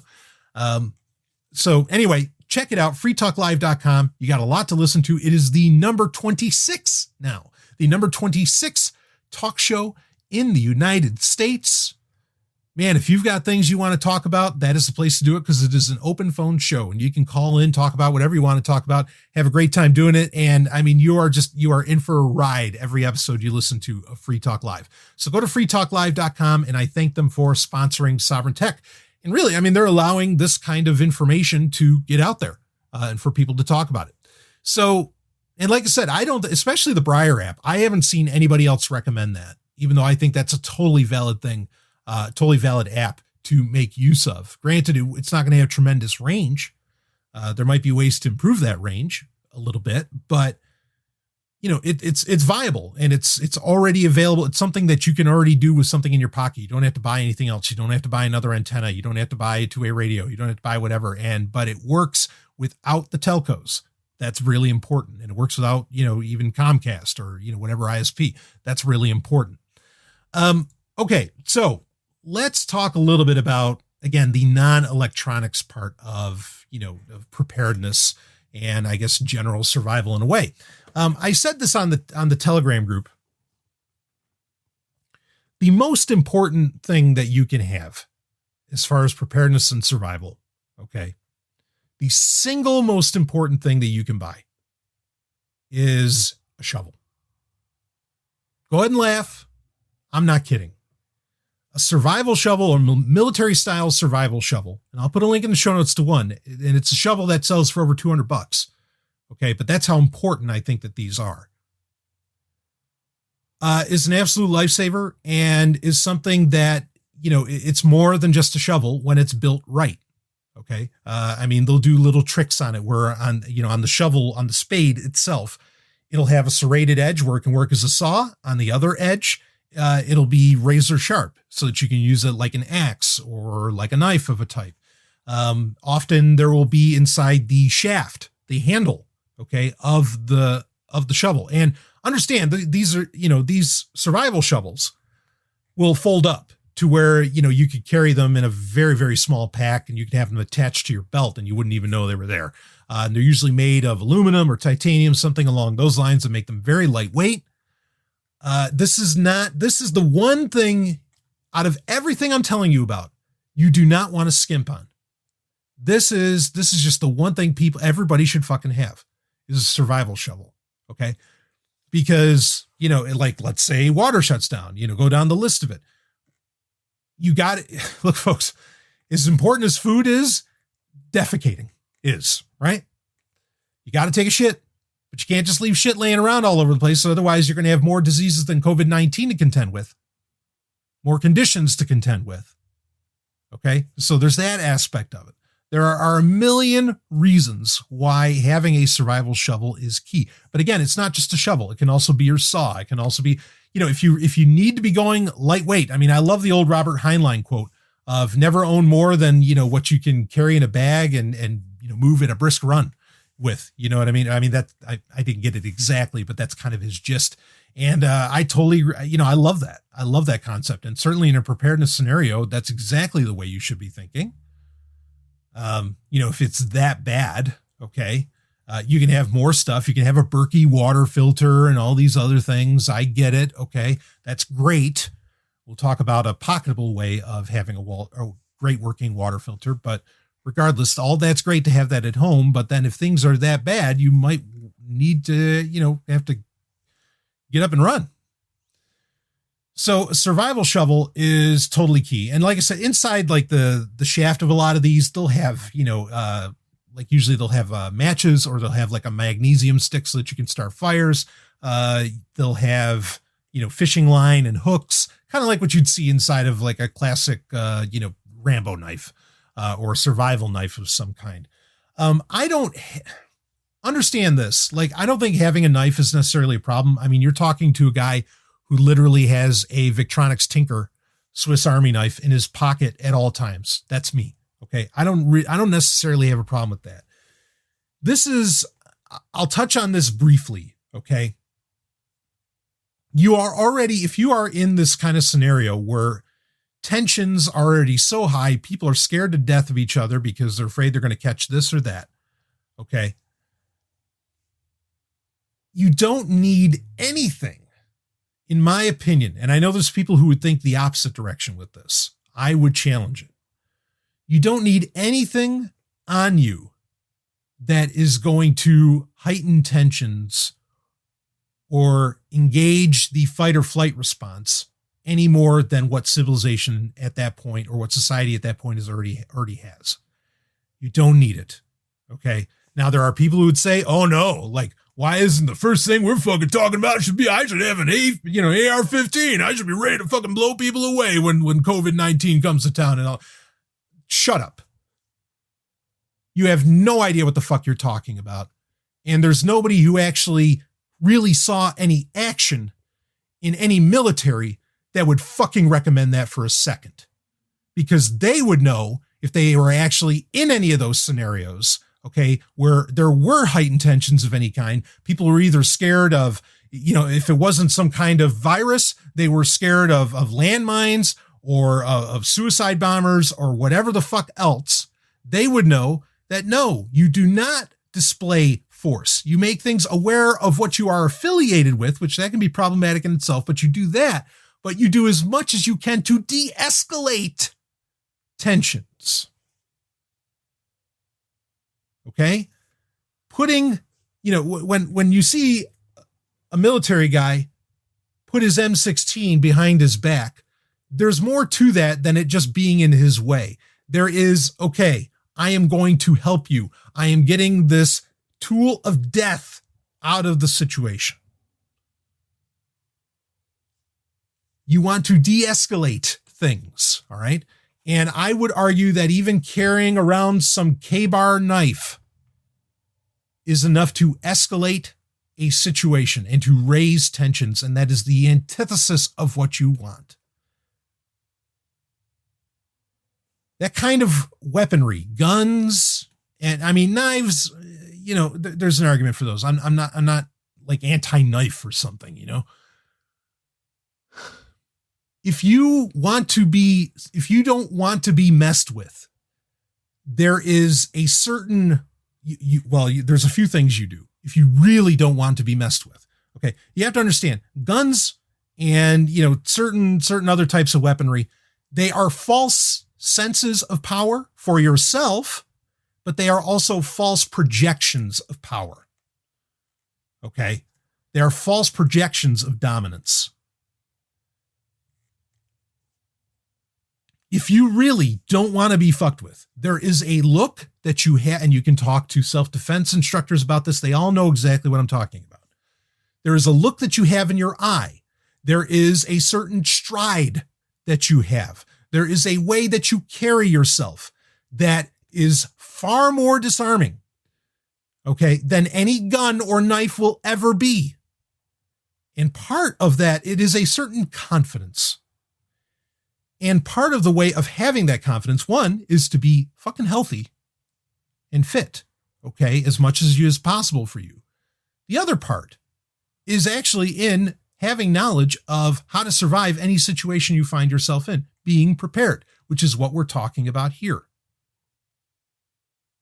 I say all this to suggest to you that I understand why you need a sharp-bladed object. I understand why you need all these other things in a preparedness scenario. I fucking get it. I have been there. I've been on bivouac. I have been in these scenarios more than probably most people on the planet. I've been in very ugly towns where there isn't even running water, and everybody is looking to blame somebody. I know, okay? And let me tell you, being as peaceful and as peace-forwarding as possible in those situations is what will allow you to survive and stand tall. And so, having a shovel, while you may think it ridiculous, is a great tool that can have everything you want out of a knife or whatever else, okay?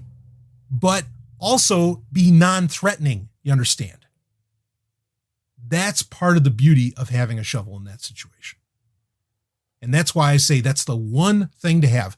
And you say, well, I know nobody's ever talked about this before. And that's because most of these idiots that talk about preparedness and other things are just that. They have not been in these situations. They have delusions of grandeur and some kind of hero complex in their mind where, I don't know, and it's fucking ridiculous.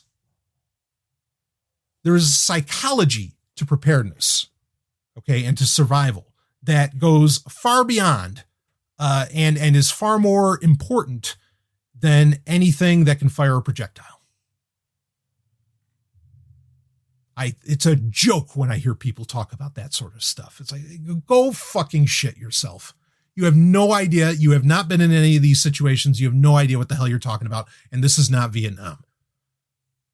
And I say that with respect to people who had to go through that hell. Anyway, shovel, very key, okay? Not just for defecation management, but for all kinds of other things. And again, these survival shovels are much more than shovels, All right. That is, having a shovel and a good two-way radio, those are two pieces of kit that are going to take you far as this goes. Next bit of thing to get, and this is the wonders of some modern technology that I will applaud. The Life Straw, which is a brilliant new bit of tech. I recommend there's the Life Straw Go water bottle, and it's a full-on water bottle that uses the Life Straw, okay, which, sanitizes and, cleans the water pretty well. And you can get these things for $35 a pop, and they'll last you so long. I mean, and it's a bottle that you can just clip on, maybe you have a backpack with, plenty of hooks and loops and everything. And I mean, you could just strap this on and bam, and there's your water more or less covered, right? For personally anyway. So get one for everybody and rock and roll. Yeah. You can have the big Berkey water filter, whatever, if you want at home. But I think having the Life Straw, having one of those water bottles is not, look, don't use it. I don't necessarily, I mean, you can use it every day, I guess. But if your idea is to have it for preparedness, then, just keep it ready for that. Okay. And use a regular water bottle the rest of the time. But I think that's a brilliant, brilliant piece of tech. So the Life Straw Go, that's going to handle your water. Obviously, that's incredibly important. Something you have to take a little more seriously than even food. So you want to be jumping on that. And that is really the very simple answer, the way to go. If you want to, other things that you might want to, I mean, we could get into the simple part of what do you do walking through society right now, when people are infected. Well, I mean, you see plenty of people doing it, right? They're walking around wearing face masks. Now, there's an interesting conversation to be had around face masks, because, if there is, so like I said, especially like in Southeast Asia and other countries, wearing a face mask it's not odd at all. It's incredibly commonplace. I mean, I remember, unfortunately, people used to make fun of Michael Jackson for wearing a face mask all the time. Whatever his reasons for doing that, there's no reason to make fun of him for that. A part of me wishes that wearing face masks was actually really commonplace, especially when we live in a surveillance society now that is, constantly engaging in facial recognition. I mean, we only have to look at Clearview AI to see just how bad that can get. So, a potential silver lining here is that if everybody's walking around wearing face masks, which is not a bad idea, there has been kind of a mad dash on the N95 Plus from 3M, which is a very common one to use. It has a closer fit than, say, a surgical mask would. That's the N95 Plus, if you can get your hands on them. I mean, there's other ones that are a little more serious, have varying filters on them and all this. Those are great and wonderful things to have. Now, so that's great for the face masks. And again, I mean, if the kind of the byproduct of that is to increase our privacy, hey, cool. I mean, it's not cool that people are dying from, COVID-19. But if this normalized face masks in the United States, I'll take that win. That's okay with me, So anyway, the N95 face mask, I mean, that's, yes, I think the shovel's the most important thing, but this is really step one. And it's where we could have started this whole conversation, but that's something to get your hands on. Now, like I said, closer to the beginning of the show, there are a lot of people, or clearly, who are buying up Germ-X, and the importance of washing your hands. Okay. And this is really, man, I could get into a big conversation around this because I see so many people that do not wash their hands. I get it when, like, maybe you're at home. Okay. And it's not such a big deal, right? You might just like rinse your hands quick or something like that. Like I can almost understand that. But like I go to the gym, like I said, all the time. And the amount of people that don't wipe down the equipment or don't wash their hands after going to the bathroom, and I see it, I mean, at some point, I don't like to shame people. I really don't, unless they deserve it. But that's, I mean, and yes, Mark Zuckerberg deserves all the fucking shame we can give him. Larry Page deserves all the fucking shame that you can heap on him. Yes, they do. These people these are people that are just enemies to humanity. I don't want anything, I don't want them to die, but I sure as fuck want them to get some comeuppance. Anyway, I mean, you toss anybody in the Sinister Six right in there with it, you know. Tim Cook, you piece of shit. Anyway, all right. So, you know, at some point, maybe we should like really start. I mean, I guess we could try being kind about it, but I don't know that that's going to work. But say to people that don't wash their hands, especially out in public, like, hey, you know, would you mind? COVID-19 is going around. Now, so anyway, washing your hands, great fucking thing, right? I mean, this is what allowed the Jews to survive the Black Plague. Really, because it was a religious edict. Not that they knew that washing their hands was somehow saving their asses, but it did. And of course, then what happened? Well, then everybody blamed the Jews. It was like, wait, why aren't they dying? Oh, they caused it. No, they just washed their goddamn hands. Anyway, so here's the thing. Germ X. Don't do it. Don't do it. There was a study done, and it's funny. I heard this on a podcast recently, and then I looked into it myself. Didn't just take somebody's word for it, as you should not. Okay. And it was totally unrelated, had nothing to do with COVID-19. But they mentioned that, I think it was 2014, that there was research done that showed that when you use like Germ-X and that type of dry soap or dry hand sanitizer, that it actually opens up your pores more and agitates them and basically opens them up more for infection. So like, sure, it's cleaning your hands, but then it's leaving all of your, you know, more of your pores open on your hands. And it's basically weakening your dermal layer. And that, I mean, and what they were getting at was that it was allowing, say, BPAs and other things from like thermal receipts that you'd pick up. Because a lot of people do this, you know, before you walk into the store, you rub some Germ-X on your hand, but then you go and touch the receipt and you'd get BPAs into your hands because your hands were now more susceptible because you used the Germ-X. It would seem antithetical, but that's exactly what happens. So Germ-X, I would say, no, don't do it. Don't do it. You're actually opening yourself up more to, potentially to COVID-19 or really anything else. So I do there's times where I guess they could be better than nothing, but if you're in a public area, absolutely not. I would not do anything to open up your pores more like that. Like that's the antithesis of what we want. So I don't recommend Germ-X if people thought that somehow that was a great goddamned idea. And again, clearly they did. That's why it's sold out on Amazon. Nope. I am telling you here on Sovereign Tech, stay the fuck away. And you can look up that research for yourself. It's not woo shit at all. This is hardcore research done. So anyway, there's that. Okay.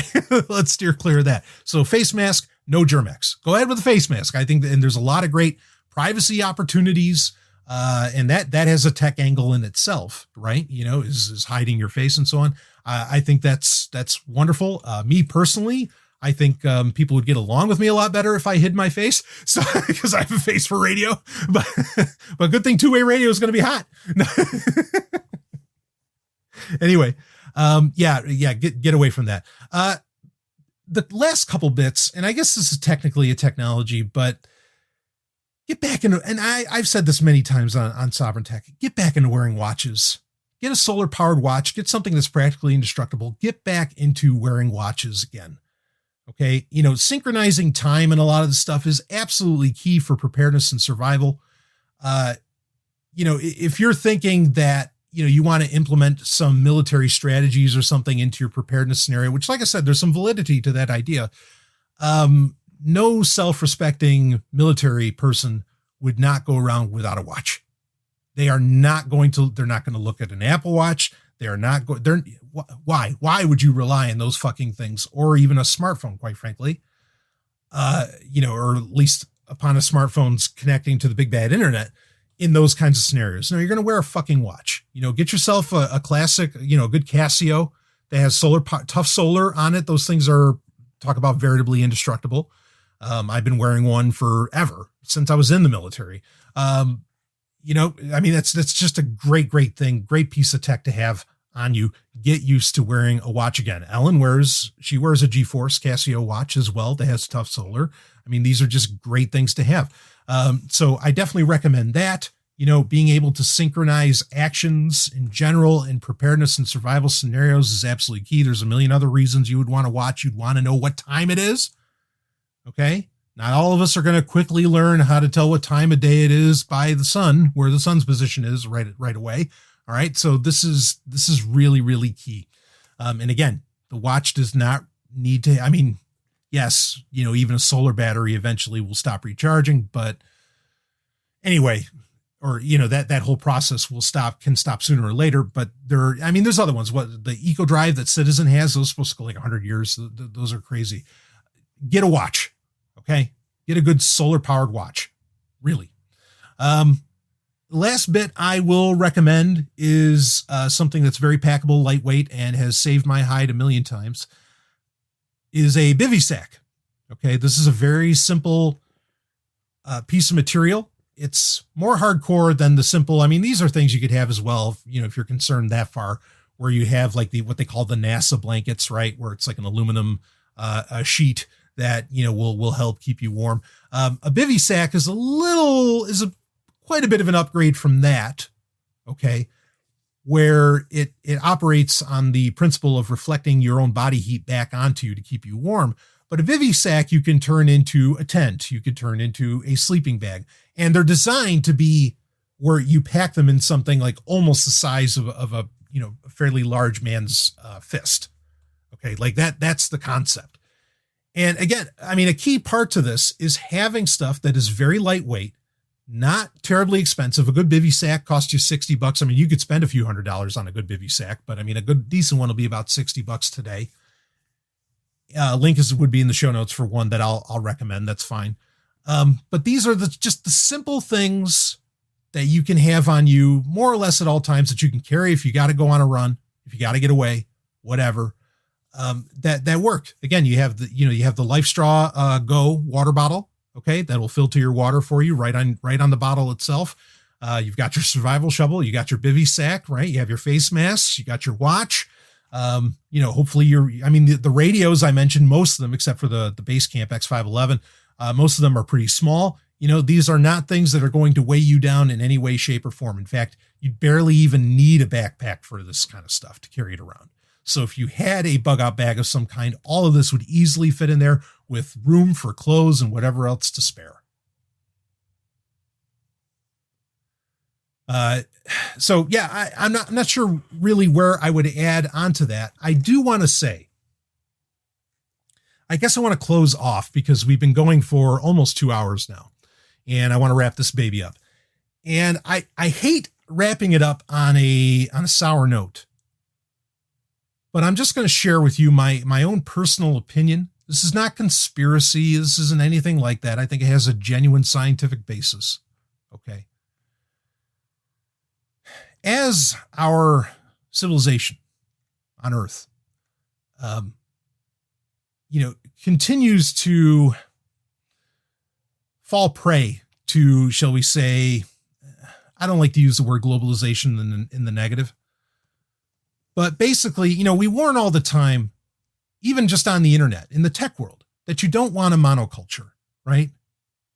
You want diversity of standards, of technologies, of networks, even though we're working on that, and so on. You want and just like in nature, you want biodiversity. Biodiversity is what allows evolution to do all the wacky and amazing shit that it does.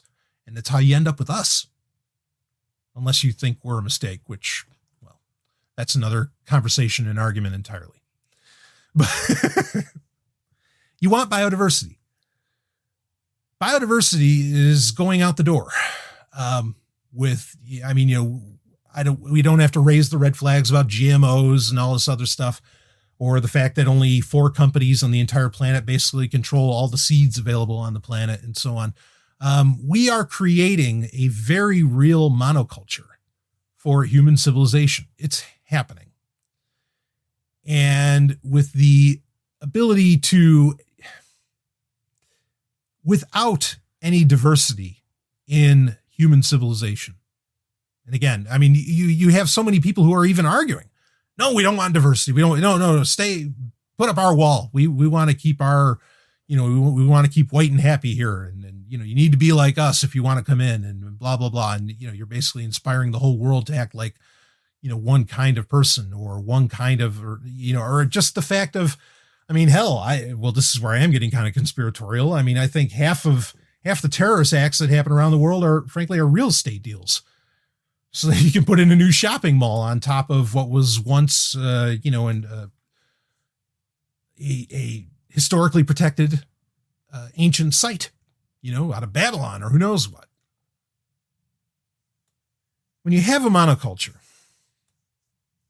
when you don't have biodiversity, when you don't have diversity, then all it takes is one thing to poison the entire well, because there's only one well.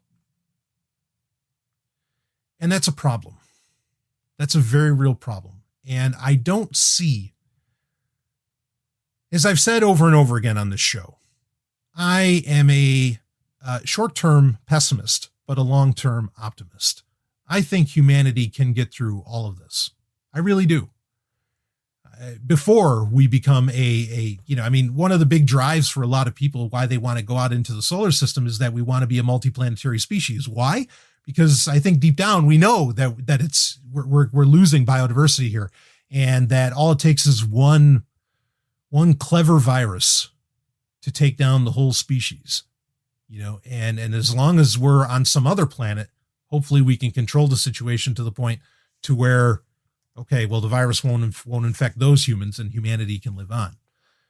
Now, is there some kind of ethical requirement for humanity to live on, by some universal ethical requirement, that the universe put down?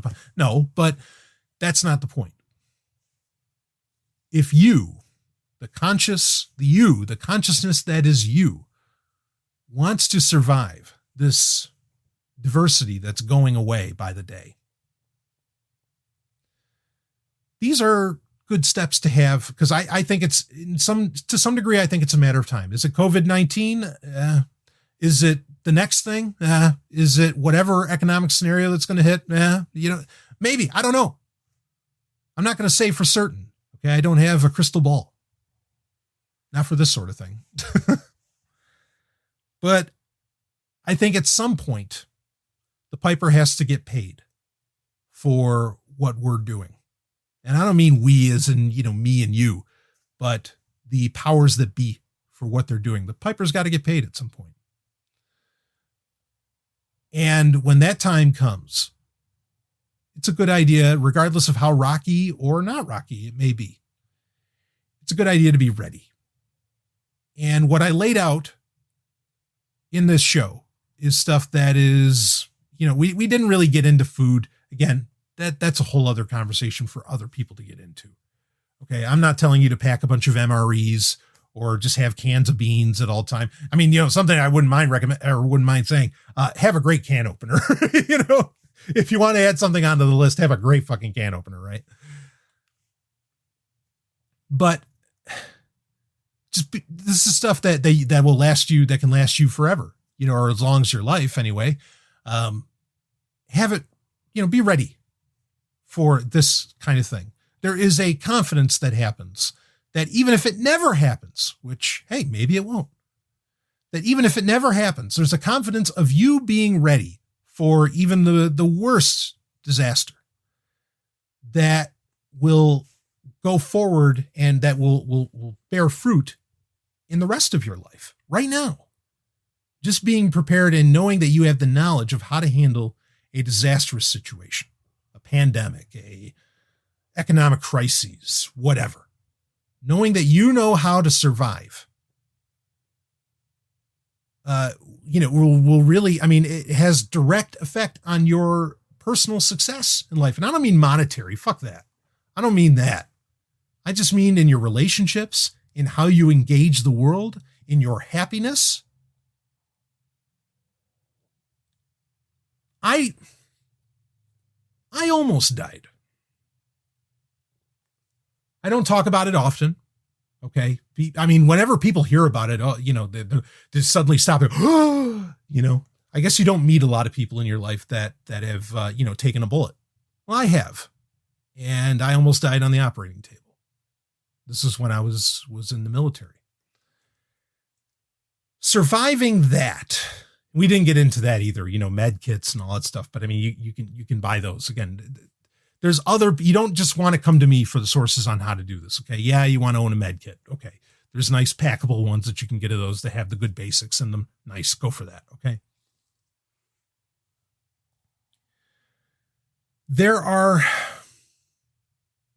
You will experience moments and you experience people. And I like to say I can see it in their eyes when I know someone else who walks around with the confidence of that they have either seen death up close or they experienced it. And I don't mean that they saw somebody die in a hospital bed.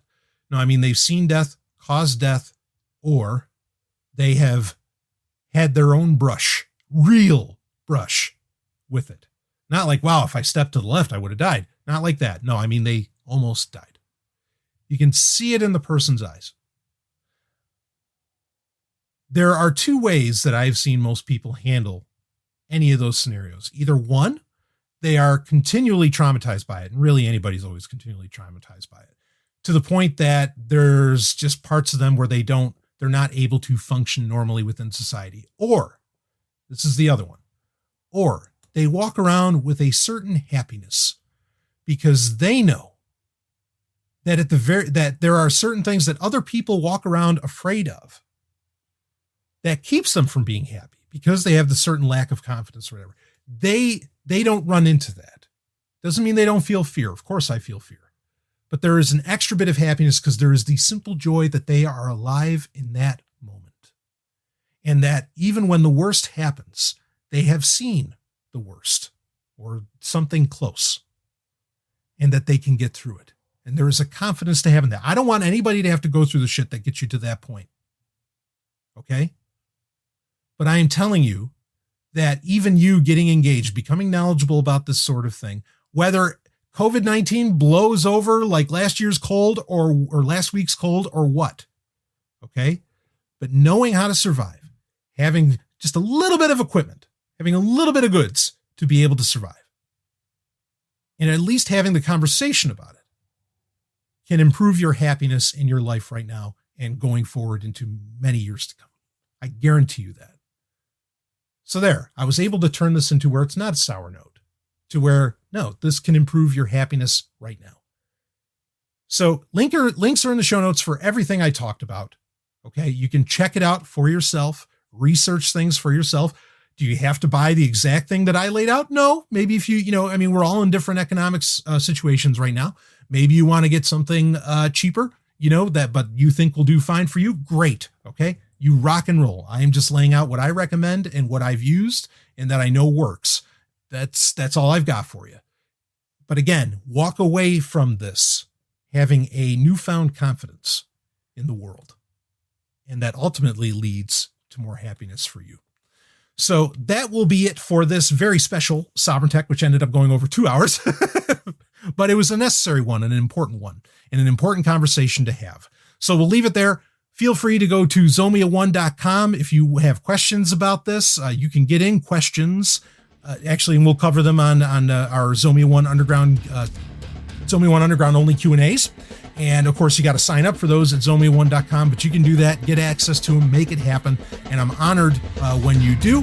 But we'll wrap this one up here. Stay safe out there, stay healthy, stay prepared. I'll see you on the other side. Woo!